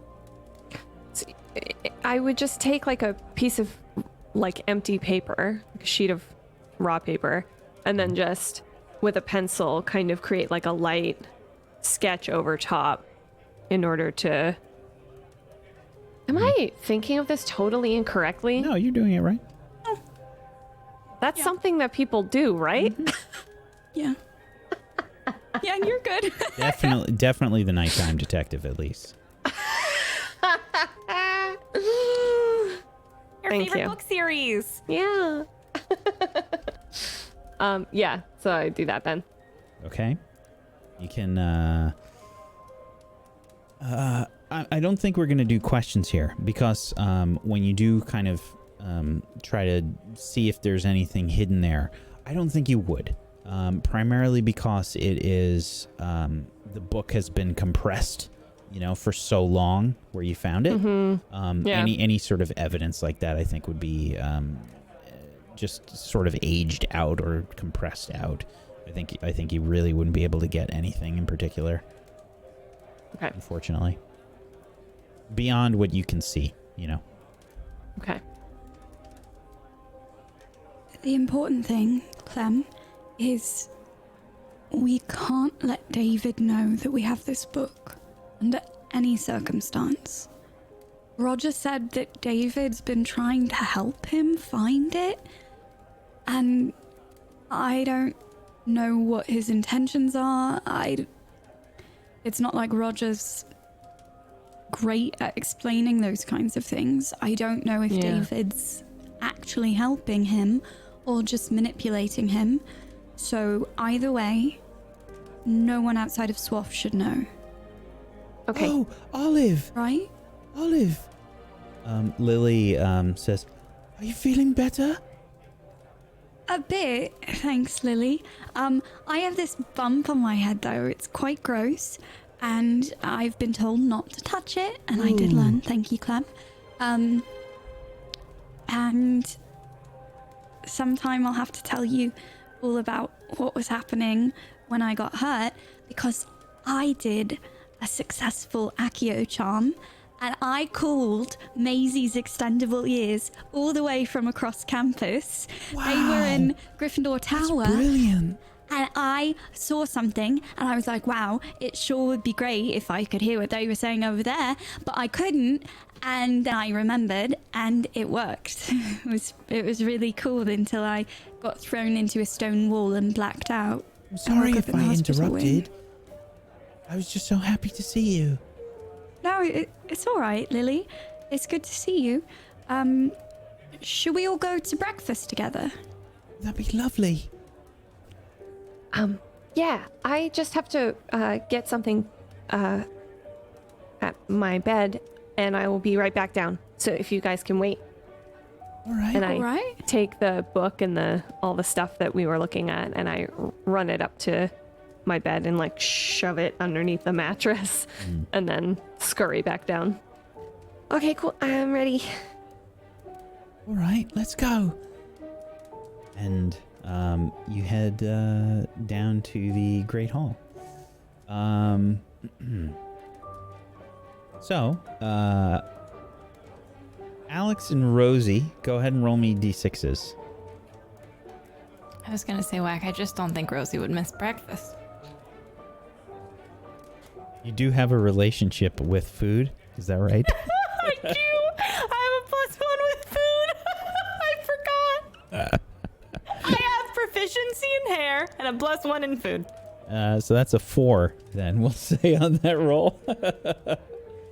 I think you wake up with your catastrophe all around you, and we can see like other Hufflepuff students kind of like looking as you're.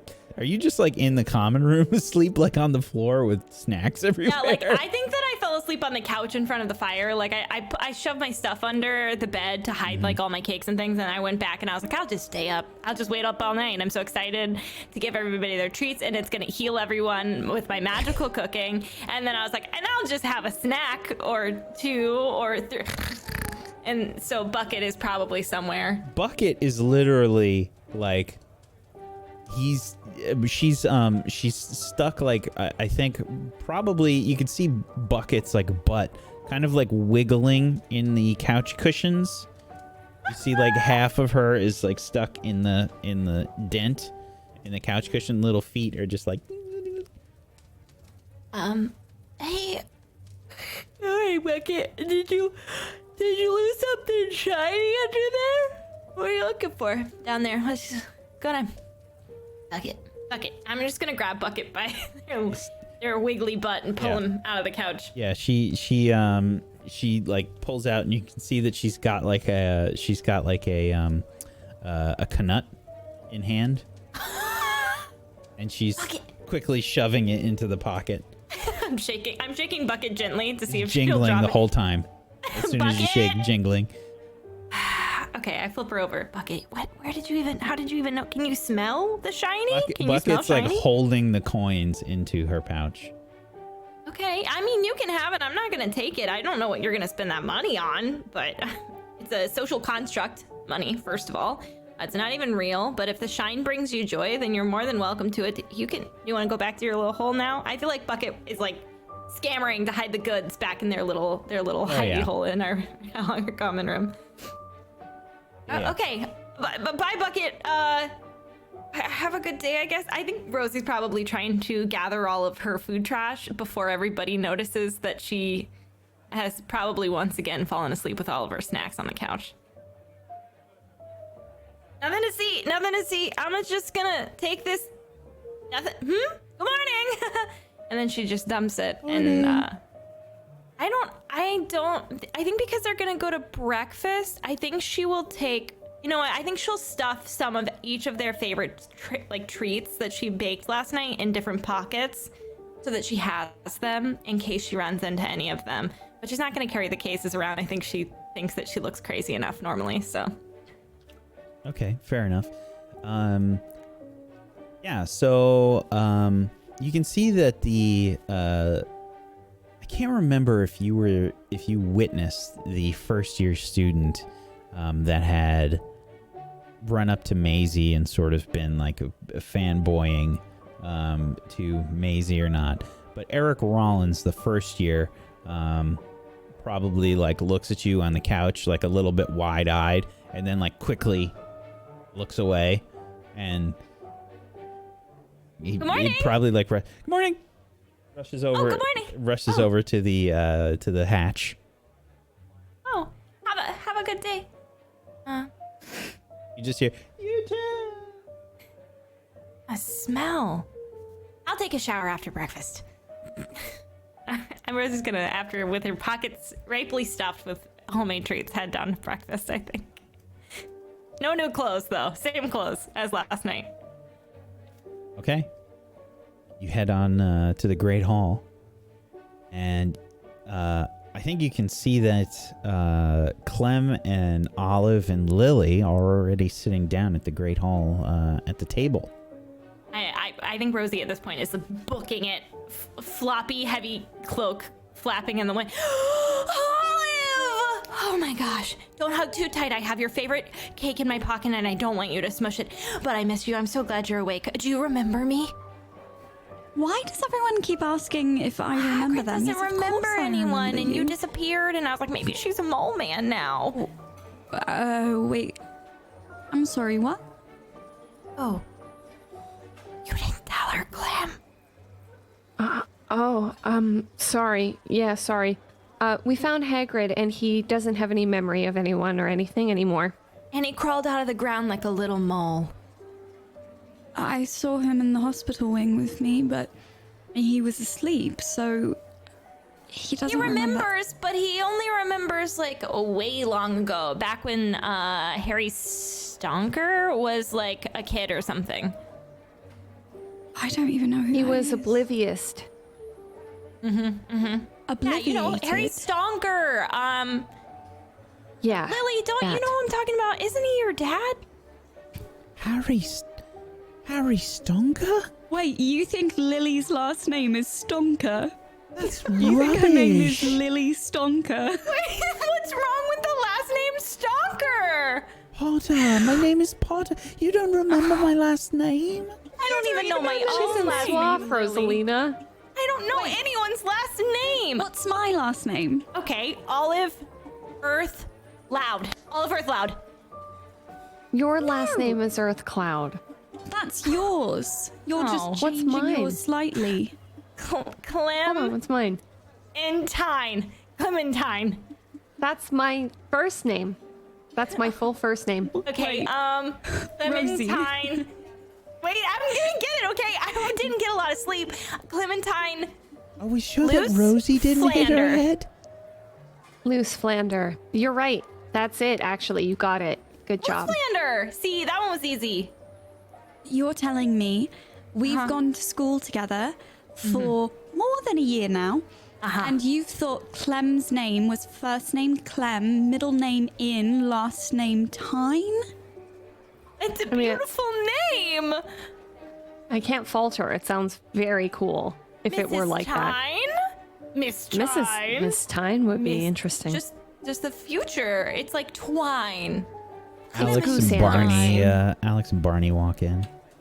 Alex, thank goodness. Hi, Alex. Alex, Hi, it's me. Alex, I have a bump on my head. I can't remember it. Hi, Olive.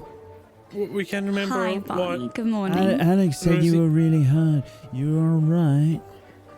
I have a bump on my head, and it's really big, and Clem said not to touch it, because when I do, everything goes dark for a second, and it hurts.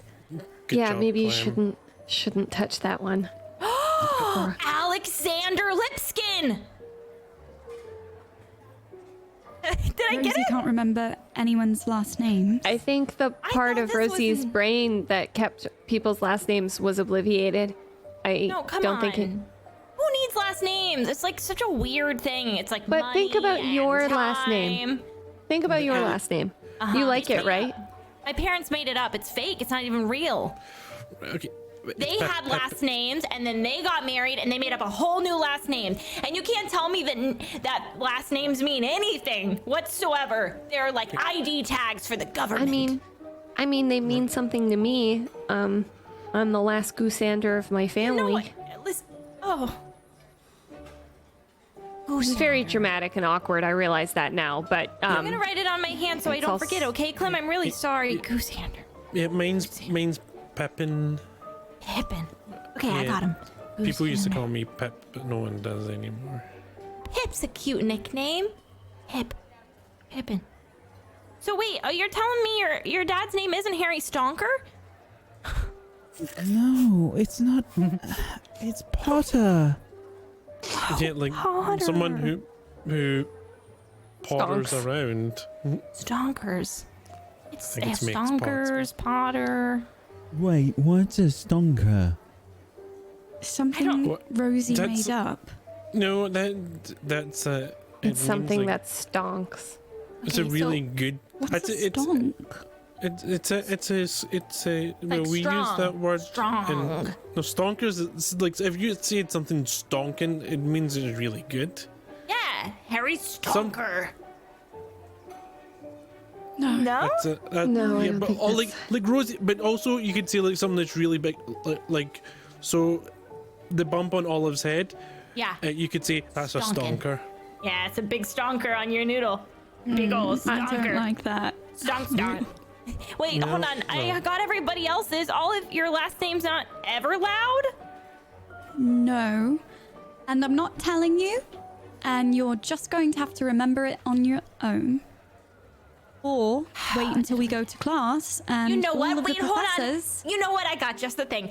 I spent all last night baking. I made rock cakes for Hagrid and for you, your favorite, strawberry shortcake with fresh cream. But I was just gonna give it to you, but now we have to trade for your last name. You're trading a Yes. thoughtful gift Yes. in exchange for basic personal information. Your thoughtful information will make me a more thoughtful person. I mean, Rosie. I mean, I Rosie's guess you can nothing say if Does anyone not here a know good my last name? businesswoman. Of course. I know everyone's last name. I have them written down in my diary. Whisper it in my ear. Quick, Pip. Wait, but you're currently in a business dealing. I don't want to interfere. Frick, I'll let you come on. finish off, and then Everglade. there we go. That's a beautiful Olive last Everglade. name, Olive. Thank you. I'm sorry. I'll get better at that. Also, I would like to say that it is pretty special that she was able to remember your favorite food and then make it perfectly the way that you like it. My brain That- only I guess- works in food and emotion. Right. I only think You could in probably emotions. name everyone's favorite food, right? Yeah, I think in feelings. What's and my favorite food? Your favorite food is. Hold on, I'm gonna roll for it. Gosh, please, Lord, I am putting out this Harry Potter prayer. Use your relationship with food. Do I get a? You can Wait, use can you I can add use my- food. You can use food or Clem. Oh, I'm using Clem. Okay. All right. What's your favorite food, Clem? Pickles and aged cheddar. Just a pickle and then an aged cheddar, and then you take a bite at the same time. Okay, so Clem's is pickles with a really nicely aged cheddar, and she likes to stack them on top of each other. Next. Anyone else want to test my food knowledge? It was mine. I mean, it's easy. I think mine's is the easiest, though. Wait, yours is sausages. I don't have to test for this, do I? I got it already. It's sausages. Easy peasy lemon squeezy. Sausages. I even brought one down from the kitchens for you last night in case I saw you. So this one's for you. Yeah, also I made extra strawberry shortcake with cream in case you want one. Here you go. Should I guess Lily Potter's favorite food since she's at the table? It feels rude not to include her. Yeah, you should include her. Anyway. Barney's there too. I was gonna say You did Barney think is her last also name here. was Stronker. Stonker, first of all. But we're making the point that Rosie's strength is food, not names. By the end of this campaign, we'll just be like, remember when Rosalina thought her last name was Just come up with a whole new. Okay, so on an 8, I think that you... I know what it looks like, but I can't remember the name. I'm like, it looks like. Does that work? If I say what does it look, sound, space, or tell like, but just pick one of them? I can describe what it looks like, but I can't remember the name.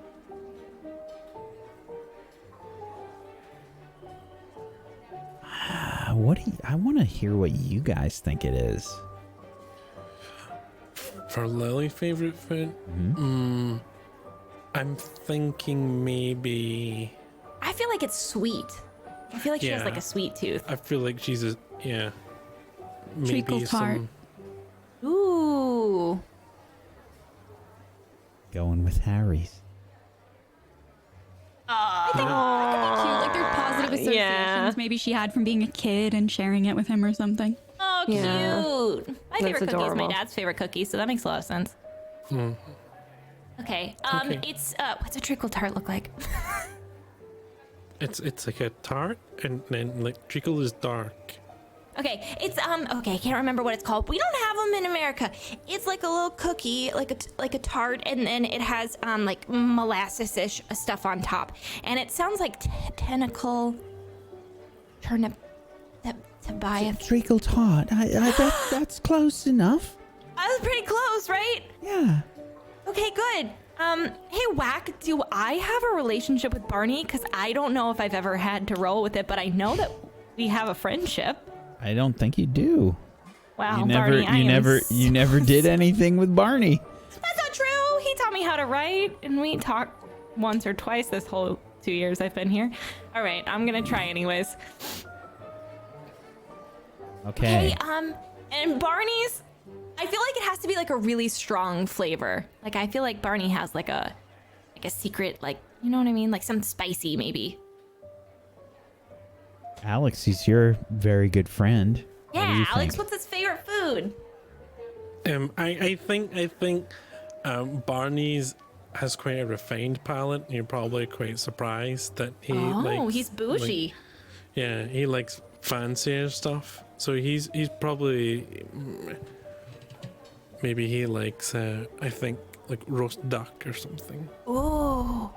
Okay, it's like a bird, but it's not a chicken and a turkey. It's like the bird that your grandmother would make for Easter Sunday. You know what I mean? And the French would make it. It's a chuck, roast chuck. No, but it's a bird. Do you mean duck? Oh, duck! It rhymes. I was really close. It Do you was like it close. with like an orange marmalade, maybe? Something top it off. I'll work on a duck recipe for you, okay, Barney? All right. I hope you don't keep that one in your pocket, though. No. I'll put it on a plate. Does It the might plate be sound a okay? bit awkward. Yeah, I don't know how the duck would go in my pocket. Be a bit fluffy duck. I won't do that, I promise. I'll put it on a plate. Anyways, sorry, I'm bad with names. See, I can't even name the food, but I can describe the food. I'm like that rat. You know the rat? Rosie. Yeah. And Olive's just gonna throw her arms around her in a big hug, and she's gonna go, "Thank you." Oh, you're welcome. Anytime you need me to whip it up, I got you I'll be in the kitchen. I even asked Professor McGonagall if I could stay late and do it. Nanny Buckland was there, and she tasted your cakes, and she really liked them. I think most people would. It does look... Oh, did you see one that I could have? Yeah, oh yeah, here, sorry. And she's gonna pull all of the extra ones she has out and place them on More like a breakfast deconstructed table. strawberry shortcake at this point. Well, the strawberry from that one rolled off the table. Well, and here's the cream. I put it in a little, and then she starts dolloping the fresh cream onto all of them. Yeah, they should still be good. I have more in an actual Tupperware upstairs, but I didn't know if you'd be here. I didn't want to lug it around. I haven't done my yoga, so I'm feeling kind of weak. Olive, are you feeling okay to talk about what you saw, or do you need time? Been trying not to be too aggressive about that. Sorry. I think right as Alex asks that, Olive is going to look around the Great Hall and see if she sees Roger.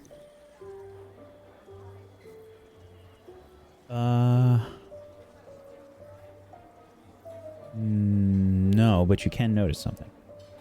Okay. I sure would like to notice something then. Am I rolling with relationship for anyone or no? No. Okay. So normally you'd ask me questions, but I think you just notice out of the corner of your eye that Scorpius and Albus are talking to David Calderon Boot.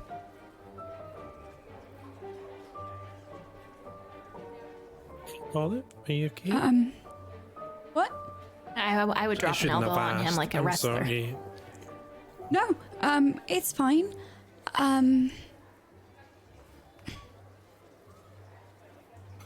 I went to the greenhouses to catch up with everyone, and when I got there, Roger was speaking with the suspicious American that we've been keeping tabs on, who shall not be named in case anyone is listening in.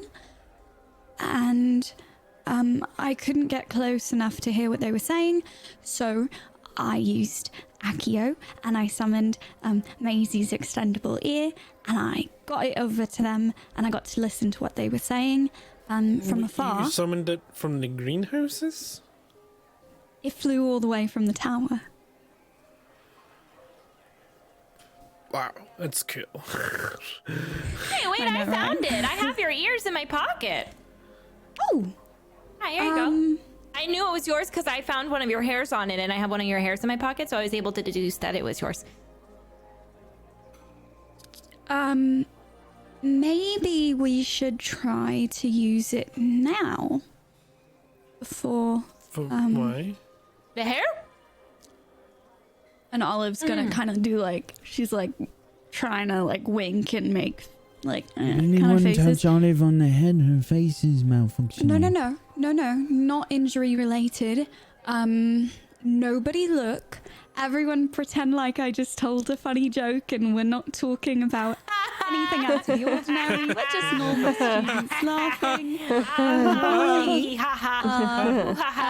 Scorpius and Albus talking to, They're probably investigating for us. And Right. They'll probably report back. We don't need to risk getting caught by the ear. Okay. So we'll wait to hear back on that one. But in the meantime, so I was there, I was listening in, I heard David talking to Roger, and then I saw, honestly, some kind of shadow, and it didn't look like it belonged to anyone. It wasn't a shadow of a person. It was just its own thing. It was in one of the greenhouses. Next thing I knew, I was slammed into a wall, and then I woke up in the hospital wing. Did you happen to hear any whispering or perhaps a music box? Nothing like last year. Okay, good. But not What? good that you got hurt, sorry. But David Right. said that so he said a couple of things when you were sleeping. He said that he's trying to help Roger and trying to solve the mystery of the Vanished Wing or something, so that he can go to so he can impress the headmistress and get into the Dark Creatures class. And he also said that when the thing hit you, after it hit you, it went over the wall. Which doesn't sound like the shade, because it kind of just disappeared into the shadows, but it also doesn't sound over a wall. Is not like a person kind of thing normally. That's You know? a bit odd.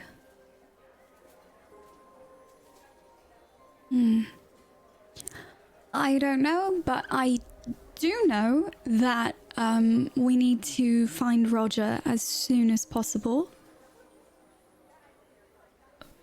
We have something to update him on. Okay, well, he might be back near there. If we want to take a walk. I think that's a good idea, even if it's just quickly before class. I think we should find him as soon as possible. Yeah.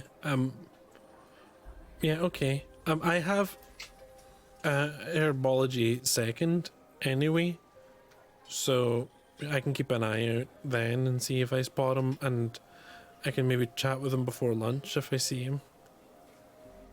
So what is it you need to update him on? I don't want anyone to overhear us, just Okay, in I'll case. Yeah. Oh, why don't you whisper it into one end of the ear and I'll put my ear to the other? Okay, that's fine. Yes. He's looking for a book. And the book is the same one that Clementine took from the Vanished Wing last year. And that's what David's looking for as well. And we found it, and I cast a spell to reveal hidden markings. And there's a note in the margins by someone whose handwriting is different, and it says something about the connection between a shade and what it's haunting, and if that has something to do with living forever.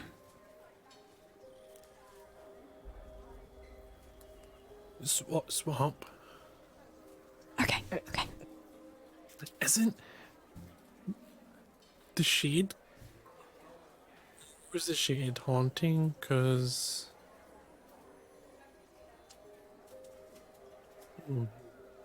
was it what it was? What was that haunting? I don't mean to whisper about this part. What was it haunting? Was it haunting? Wasn't not Maisie, right? Because it got. No, I thought it was specifically haunting either the wing or Roger himself. What about? Wasn't the music box was in the teacher's office? What if it was haunting the teacher? It's a possibility. If we figure that out and we can tell the headmistress or the aura, what? Because can't they just like check the records and see which ghosts were there and if they're still there and any that are missing because they're jumping over walls? I don't know. It's not as good a read as I thought at first. But it's a good place to start, and we can try to figure out whose handwriting it is and maybe help Roger remember. He would know if it's his, you know. Either way, it's why we need to find Roger as soon as possible. Okay, let's take snacks on the go, and we can just say we're taking a brisk walk to help digest Rosie high fives Clem Clem. in time. Whack. Go team. Can I do a roll? Can I see if there are any dark creatures capable of restoring or taking away memory? Sure can.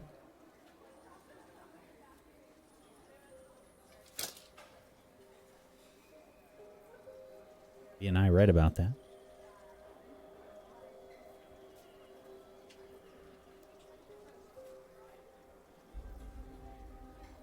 An 11.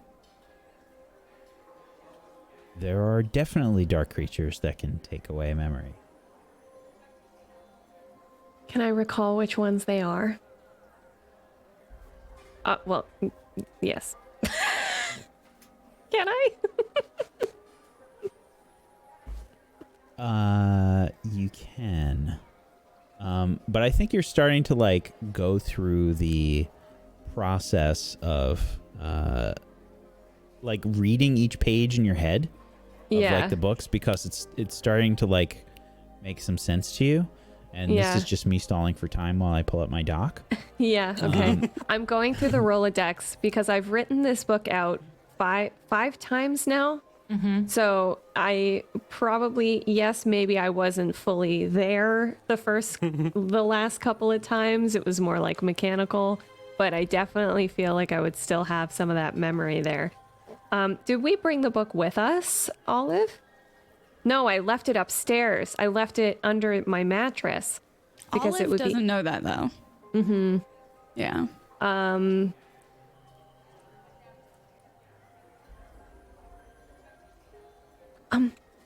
Olive,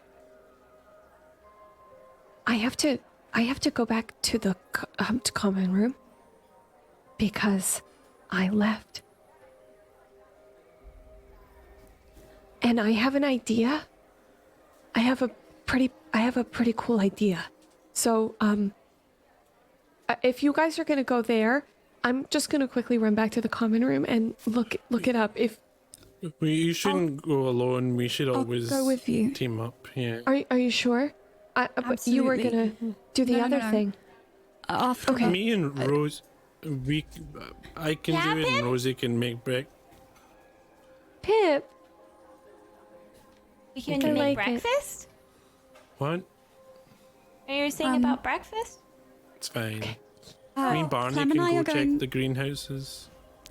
We're going to go run back to the common room really quickly. And why don't you run to the greenhouses and see if you can find Roger? And if you do find Roger, why don't we meet in the right at the doors of the Great Hall? That's where we should reconvene. Sounds good. Should I just stay here? I thought you were If you want. going to go with Alex. He said he was going with Barney. Oh, Me and Barney can go. Alex and Barney, greenhouses. Why don't you and Lily ask the ghosts if they've seen Roger or where he likes to hang out? Okay, do you think that maybe we could do that and we could swing by to give Hagrid these rock cakes? Lily? Well, you can give Hagrid the rock cakes. That's a good Yeah. idea. You can do Maybe that. Roger will be in the hospital wing looking for you. Okay. Break! Wait. Go SWOFF. So you start to disperse, and Albus and Scorpius sort of approach, and they head to you, Olive, and Albus says, "Oh, glad to see you're feeling better." Thank you. I have a really cool bump and I've been told not to touch it. Morning, Lils. Hey, Albus. Everything all right? We had a nice conversation with Mr. Calderon Boot. How did it go? He seems strange. Right? Like in a awkward way or in a he's been cursed kind of way? Dunno. I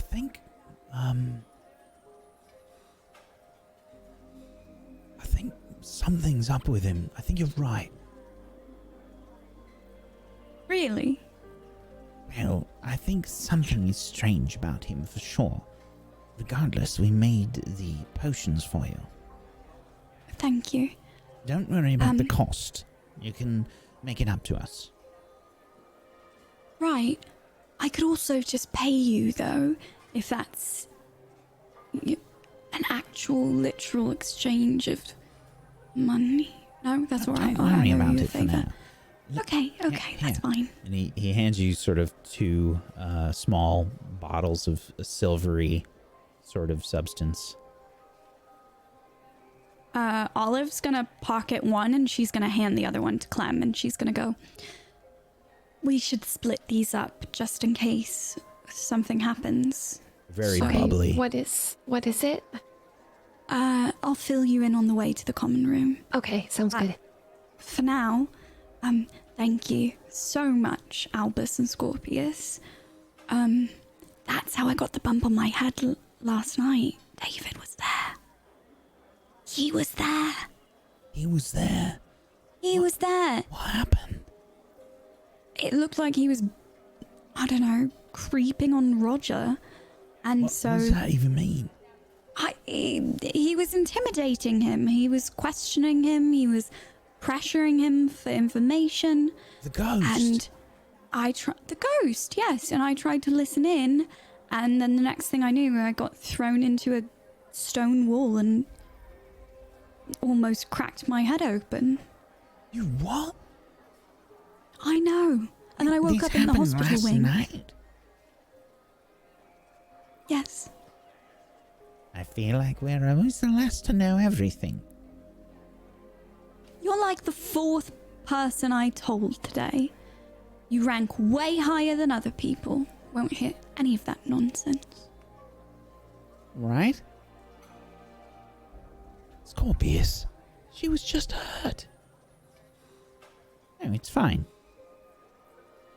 I will tell you sooner next time, okay?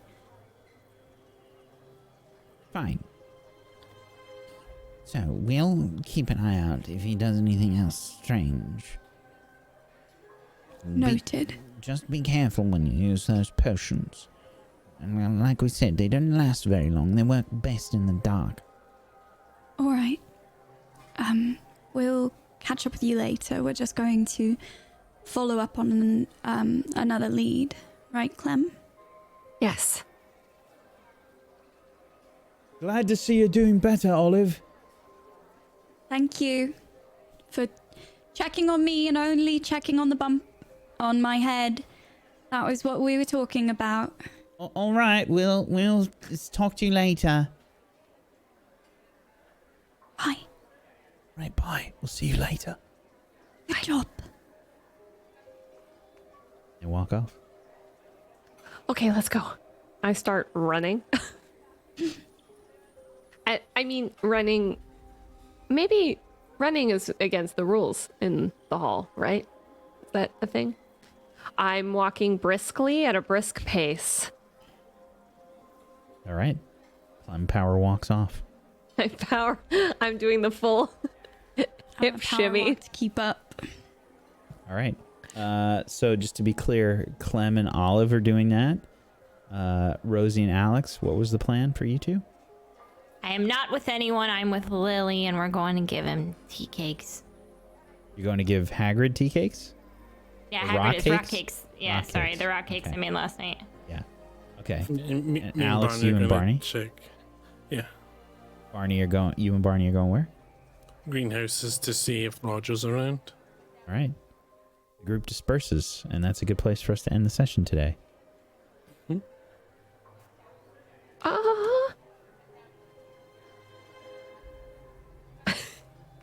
Yeah, it's time. Went quick. It But I did. want to do more stuff. I want to We're know making about such the progress. creatures. I want to see if the cakes work. Yeah, unfortunately, we can't do everything in one session. Unbelievable. Yeah, sorry. I'll try harder next time. That's right, Mike. It's your fault. Yeah, it's not that I made everybody roll and tell me their favorite foods for 3 minutes. That couldn't be it at all.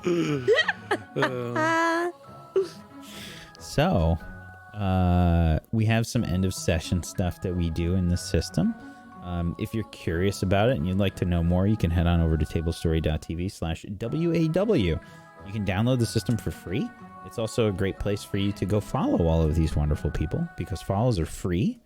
And if you have yourself a Prime Gaming or an Amazon Prime account, link them up. Get yourself some emotes. Consider throwing some subbage towards one of these people. Go sub to them. Go help support them because they're wonderful people and great role players. You should totally do it. We've got great streams, all of them. If you've been Did you watching, know that you could vote for like 2 of our members for not only the Game Hers but also for the Golden Joystick Awards? wow, Did you Yeah. know? Yeah. Colo and Nega Oryx? wow, Facts. I know. I don't know. So about that. talented, I right, don't know. chat? So talented. Give me those Colo talented emotes. For a second there, I thought you were gonna. Never mind. You're What, do gonna you talk think I was about going to be mean? an American election voting, and I was like, Oh, can you also started. do You that. can vote for 2 of that, and I was like, there's only one option. I'm not tired of celebrities and everyone telling you to vote. We'll tell you as well. Yep.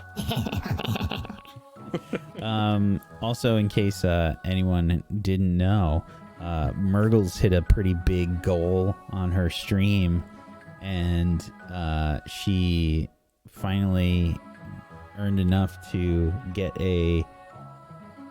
You want to talk about it, Myrtles? My community has gotten me a Cintiq Pro 24, which is pretty cool because it's been quite a few years since I've worked on such a large screen, and body just can't really handle. I'm old now. I can't really handle working on such a small screen. So I was saving for it, and they found out that I was saving for it, and then they got it for me. So it's fingers crossed arriving Friday. Nice. So I'll be able to make Nice. this film even better because of this big old screen. Yeah. Thanks, guys. Hooray! I to be cried a honest- lot. It makes To be honest, you deserve it. You're so amazing. the and Totally so deserve skilled and such a wonderful person. So I think you deserve 2 of them. So I just want to say you're slacking, Margot's community. Yeah. You need to up your game. you gotta Murgles has literally had to her wrists literally explode every time that she That's uses not smaller- Why true. aren't you buying her smaller new Cintiq. wrists? That's not true. Yeah, it Wrist does. surgery. Here we go. next We need to get biomechanical wrists for Margot's. Actually, we just yo, need to that make would be- her that would be fingers, awesome. like Just in time for pens, Cyberpunk, but- you can get the retractable blades. Full arms. Yeah. No, I wouldn't do it. Full I would on. lose all that fine touch, you know? It wouldn't be the same. All right. Gotta Not keep if you you gotta get- keep your body in shape, guys. And this is it sounds lame, but something like that can really help. So yeah, thank you. It was I'm shutting up now. Yay, Murgles! Love you. So let's do some end of session stuff. We get to start off with relationships. If the characters feel that they've grown closer to another character, they can add a +1 to one of the other player characters. If they feel that they've grown further apart, you can do a -1 and an XP. Who would like to go first? Man, I feel like Rosie's got it easy with nailing everyone's favorite food. Yours Yeah, is so right. easy. Literally, I was don't gonna stop say. talking about it. I'm definitely giving my +1 to Rosie just because I don't think I'll have realized that anyone knew her well enough to like know her favorite food and to make it in the span of a couple hours to surprise her with it. That is so heartwarming and so heartfelt, and I love it. So +1 to Rosie. Whack. Who's next? I have a question. Sure. Would you think now might be a time after our heartwarming hug and that I spent all night making some rock cakes that I have a +1 with Haggy Waggy? No. He doesn't know who you are. Sorry, bro. Wow. I have a relationship with him, regardless of his relationship with me. That's Listen, you being can. a stalker. He doesn't know who I am, but I love him, and I made him cakes, and he'll love me eventually. That's called a parasocial relationship. He lost his memory. Y'all are making Rosie sound crazy, but she knows all your favorite foods. So Yeah, she's definitely not crazy. food of poison. She also has our hair. Yeah. Yeah. You immediately jumped. Listen. You immediately jumped from from knows your favorite foods to poison. No, not crazy. No. I don't know. I feel like I don't know. Jeez, I just don't know. I don't know. I feel like honestly. Well, you can let Sounds someone so else rude. go until you figure it out. No, I think that I'm gonna give a -1 to Alex because I don't know why he decided last minute that I wasn't included, but it hurt Rosie on a deep emotional level, and I don't know what happened there, but I think that I'm giving my -1 to Alex. Savage. Sorry. Wow. You get an XP for that Enjoy as well. your sausage though.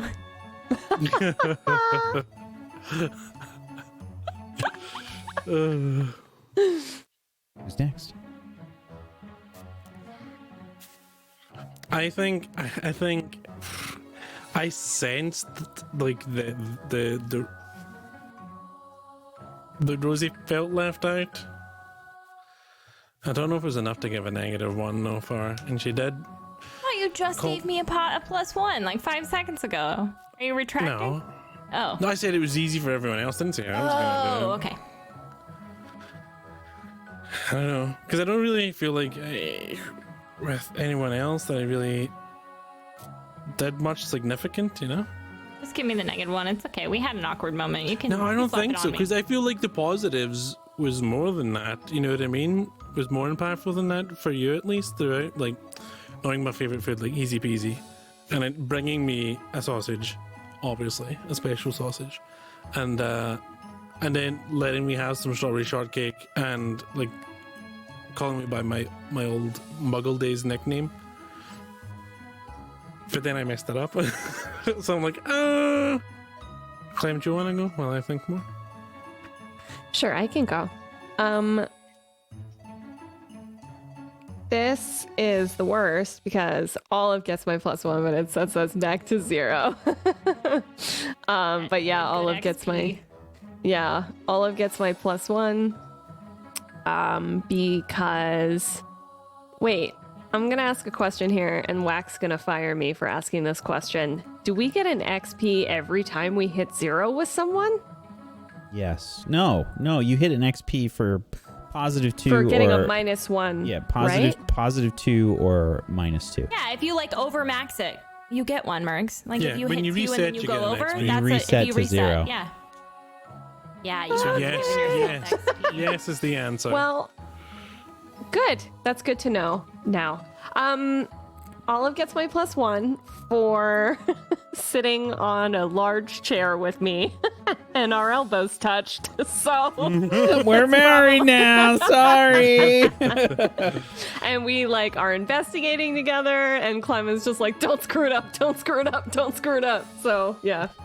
You can see this like horrible like scene like anytime Clem goes to the bathroom, she's like staring at herself like a junkie in, Like the, in the mirror, mirror, just like puking, Splashing water on my face. Like, mascara tears. I'm not wearing mascara, but for some reason I have mascara tears. Okay, I'm gonna give my +1 to Clem because Oh. I feel like I tried to approach her about the things, and I think she understood I was coming from a good place, and she said she appreciated it and stuff. So I feel like that. I don't think Clem and I kind of had that sort of interaction before, So, yeah. You really helped me out, man.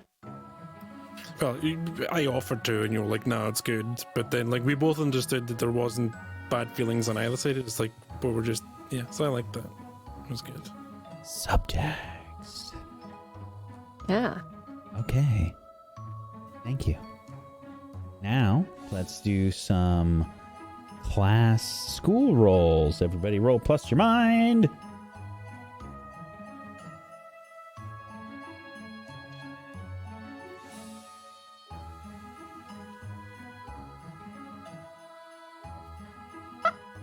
Okie dokie. What just happened?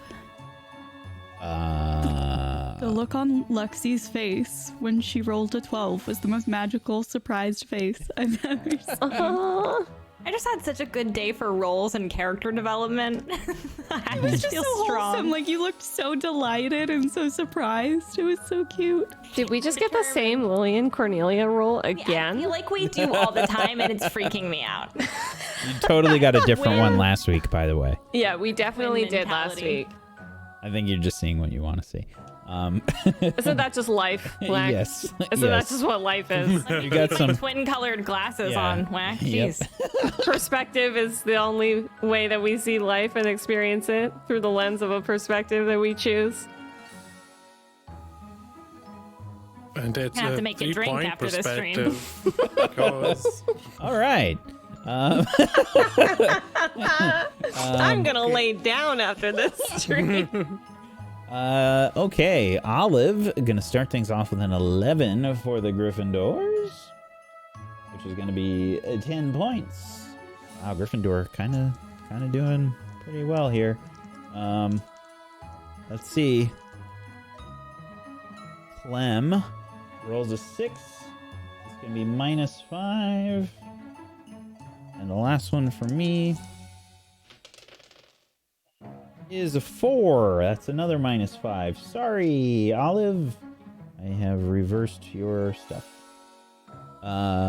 Okay. Rosie with a 12 for Hufflepuff. Very nice. Gonna give you 10 points for Hufflepuff. I've rolled a 3. Sorry. Wait, I'm confused. Doesn't... Oh, never mind. And I've rolled another 3. I'm so sorry. Doing really good today, folks. Alex. I'm warming up the Earth Cloud elbow. Rubbing mashed potatoes on it. How do you think she stays soft and moist? We're gonna see moist. Yeah, I was gonna say moist, but then I Okay, tried to Alex back it up. rolled a 7. That's a +5 points for Ravenclaw. Oh, God. Get me out of here. I'm trying. And a 12. Fee. Oh. Fired. That's Barney. Last one. That's a 4, -5. Okay. And the Slytherins. 10 points for Lillian and Cornelia. And last one is a 9. Another 5 for Slytherin. Putting Gryffindor in first place, Ravenclaw in second place, Slytherin in third, and Hufflepuff in last place. Ooh. Slytherin not going to end the year with like 0 points again, maybe. We might actually not have them be in the very zero-ish kind of place. We'll see what happens. Yeah, we do still have a little ways to go. Let's do our downtime moves and shout-outs. Zagonicus, would you be so kind as to start us off? Absolutely. For my downtime move, I am going to go for... I'm going to go for clubs. I want to see if I can either get a +1 forward to inspire others or learn a secret.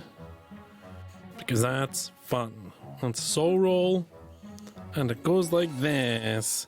A 3. So I get nothing. If you want to get nothing, then come to my stream, twitch.tv/Scoticus.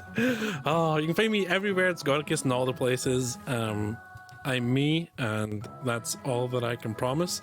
I entertain myself, and that might accidentally entertain you too, so that's good fun. I have a podcast, the Scottcast. You can find that anywhere you get your podcasts and on YouTube. And I'll have a new episode of that early November-ish. There's a book coming out on Sunday that you can check out. It's called Firewall Down by our friend Aaron Black. I'm going to be reading that when it comes out and then hopefully getting him on the podcast to talk about it. That's kind of the plan, so make sure you check that out. You can pre-order it right now, by the way. It's Firewall Down by Aaron B. Black. Aaron's not here, so he hopefully he's not here because he would hate can't yell at us. Most likely. Don't tell him. Firewall Down, Aaron Black, go get it. Thanks. Thank you, buddy. Mega Oryx. Hi, I keep doing the same downtime move every week, and it's because I'm determined to make it work. I'm participating in a club. All right. Just going down the list. This so is the excited. next club that's like, she better get to stick around for more than 1 week in one of these. Son of a... No! Scratch it off the list. Scratch it off. Shake it off, Olive. Why? Like, I'm not even asking for a green roll, just a yellow colored one. Like, just not a failure. Just not a failure would be great. God, you're All so right, bad well. at clubs. You know, thereby concluding Olive getting kicked out of every club on campus for her second year.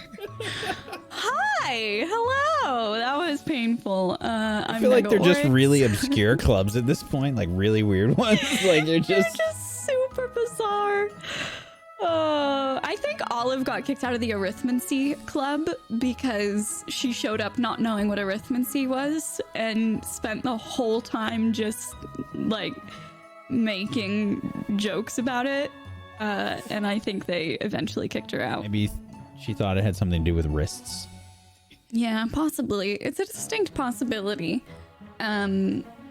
Hi, I'm Nega Oryx, and I am so disappointed by this result. I have a really cool announcement coming on Thursday. Something cool is happening. So come say hi sometime. I'm going to announce something on social media on Thursday, and then we're going to do a nice little celebratory stream to celebrate right after. I have another super cool hosting gig coming up soon, so just follow on social media and come by and say hi.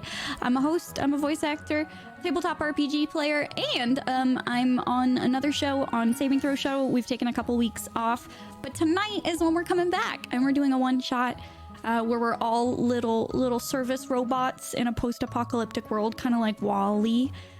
In like a Chuck E. Cheese-esque restaurant, and it's gonna be a lot of fun. I'm really excited for it, so come through for that if you're a tabletop fan. It's gonna be a blast. Thank you for having me. I appreciate y'all.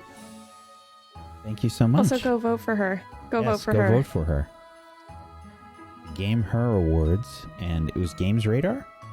Golden joystick. Oh, Golden joysticks. That's right. Golden joysticks.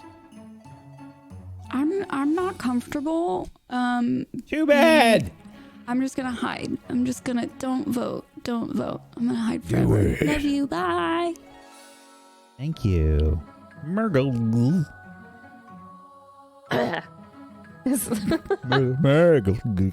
Murgle. Hi. Hello. Hi. I'm so nice to meet you. I don't know, guys. I'm an animator and a storyboard artist. I stream on Twitch. What am I talking about? I'm doing it all backwards. Hi. I'm doing my end of session stuff. I Just gapped on studied. that there completely, huh? I'm studying. This is what happens when Clem doesn't get any sleep. Oh.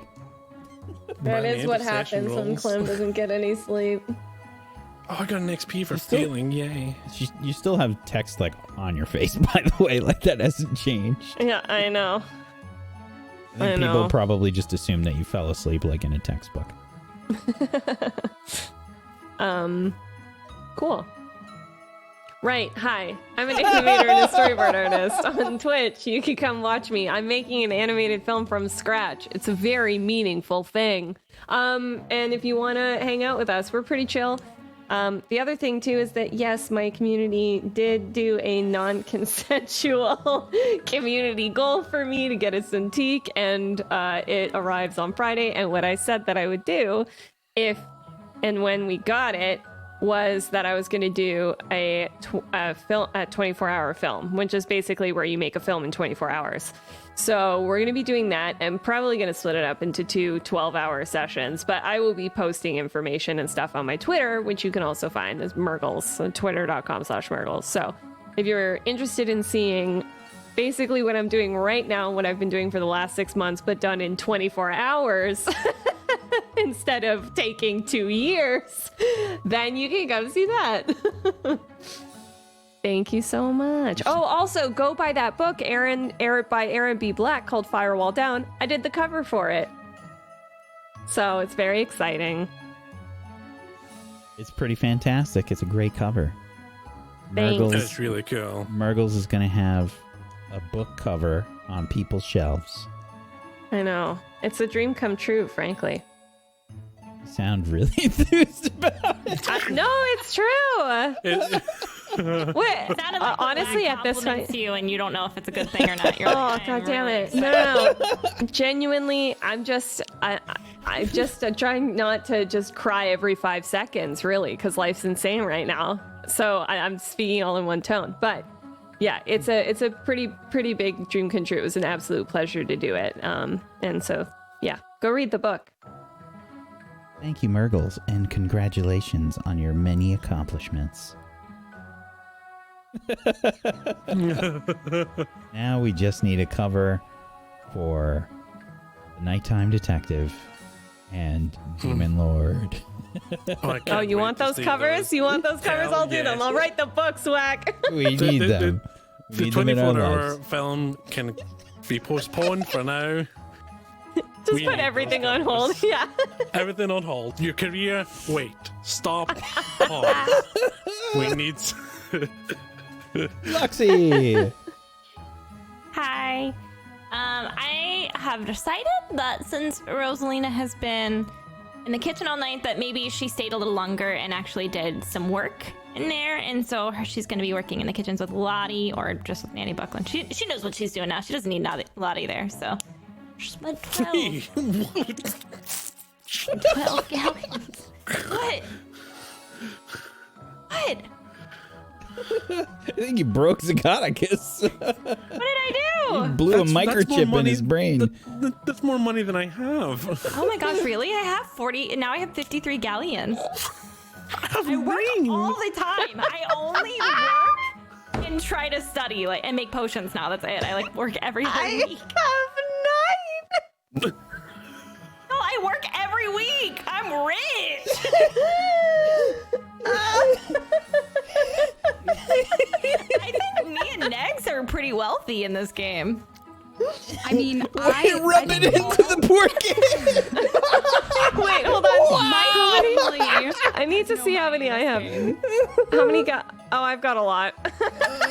I'm pretty sure we've all, for the most part. But I think Zacodicus was making potions. Weren't you trying to make potions? You made 2. But haven't you also been making potions this whole time? Wait, I make a potion, I work. I make a potion, I work. I have a system. Okay? She's just a full-on businesswoman. We're just like, if I don't look at my bank account, it should be fine, right? If I never look at it. I thought it was a normal amount of money. Anyways. I'm rich in this game. Hi, my name's Lex Games. On here I play Rosalina Earthcloud with my good friends Harry Stonker and just kidding. Also though, Stonker is a cool last name and I would love to have it. It sounds like Stinker. Stinky Stonker. I'm a superhero. Cool? It's cool. I want to be Stinky Stonker. I play video games. I've recently just been being like the Santa Claus of the video game world, and I want to keep it going. It's my new favorite thing. I got to get people a Switch. What? What now? Who's Santa Claus? Come on! It's Santa is real, and she is a woman. It's me. Anyways, I've been we got to gift a Switch to some sweet beans recently. I got to gift a VR set to a stranger I met in Phasmophobia, who I think is actually in this stream. Anyways, hi gamer. But yeah, I also play roleplay games. I'm a host. I exist, and I'm on all the social media you could possibly wrap your little noodle around. So if you want to see me on TikTok, boy oh boy am I there all the time, having a meltdown. Love you so much. Thanks for letting me be here. Very excited. I've gotten to be here for a whole year and I haven't gotten fired. Not that I get paid, but also that I haven't gotten kicked off by being a weirdo. I mean, look at the company. Yeah, we'd all have to be kicked off at this point. There's no competition, really. I wish I could have at the point I think in time. there's too much competition. It's the reverse. Yeah, okay, fair. Yeah, that's fair. I wish I could have recorded my reaction to like getting offered it, because Vio was like, hey, do you like Harry Potter and roleplay? And I was like, yeah. What is this? Is this real? And I like showed it to Bean, and then I showed it like 6 other people, and I was like, is this a real thing? They're like, yeah, it's a real thing. And I was like, wow, cool. Anyways, thanks for having me. I'm just stoked to be here. Thank you for joining us. Thank you, everybody. Thank you, chat, for joining us. Thank you so much for being here. Much love to you. Thank you for being here. I'm Wax Steven. I have been your Headmaster of Doom. I've dragged the players kicking and screaming through the adventure today. It was great fun as always, even though there were a lot of heavy parts to the episodes that we're getting into. I think the meat and potatoes of the story here.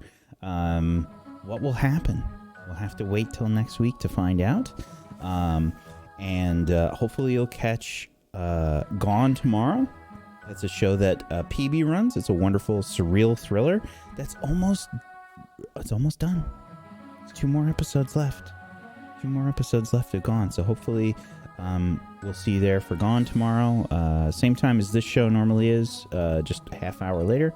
And on Friday is the premiere of Rime of the Frost Maiden. I finally get to head back into some D&D 5th edition. It's been a while since I've gotten to get to play or DM in that. So I'm super excited, and I'm really looking forward to it. The cast is all really hyped, and I think it's going to be really good. So hopefully we'll see you there for that.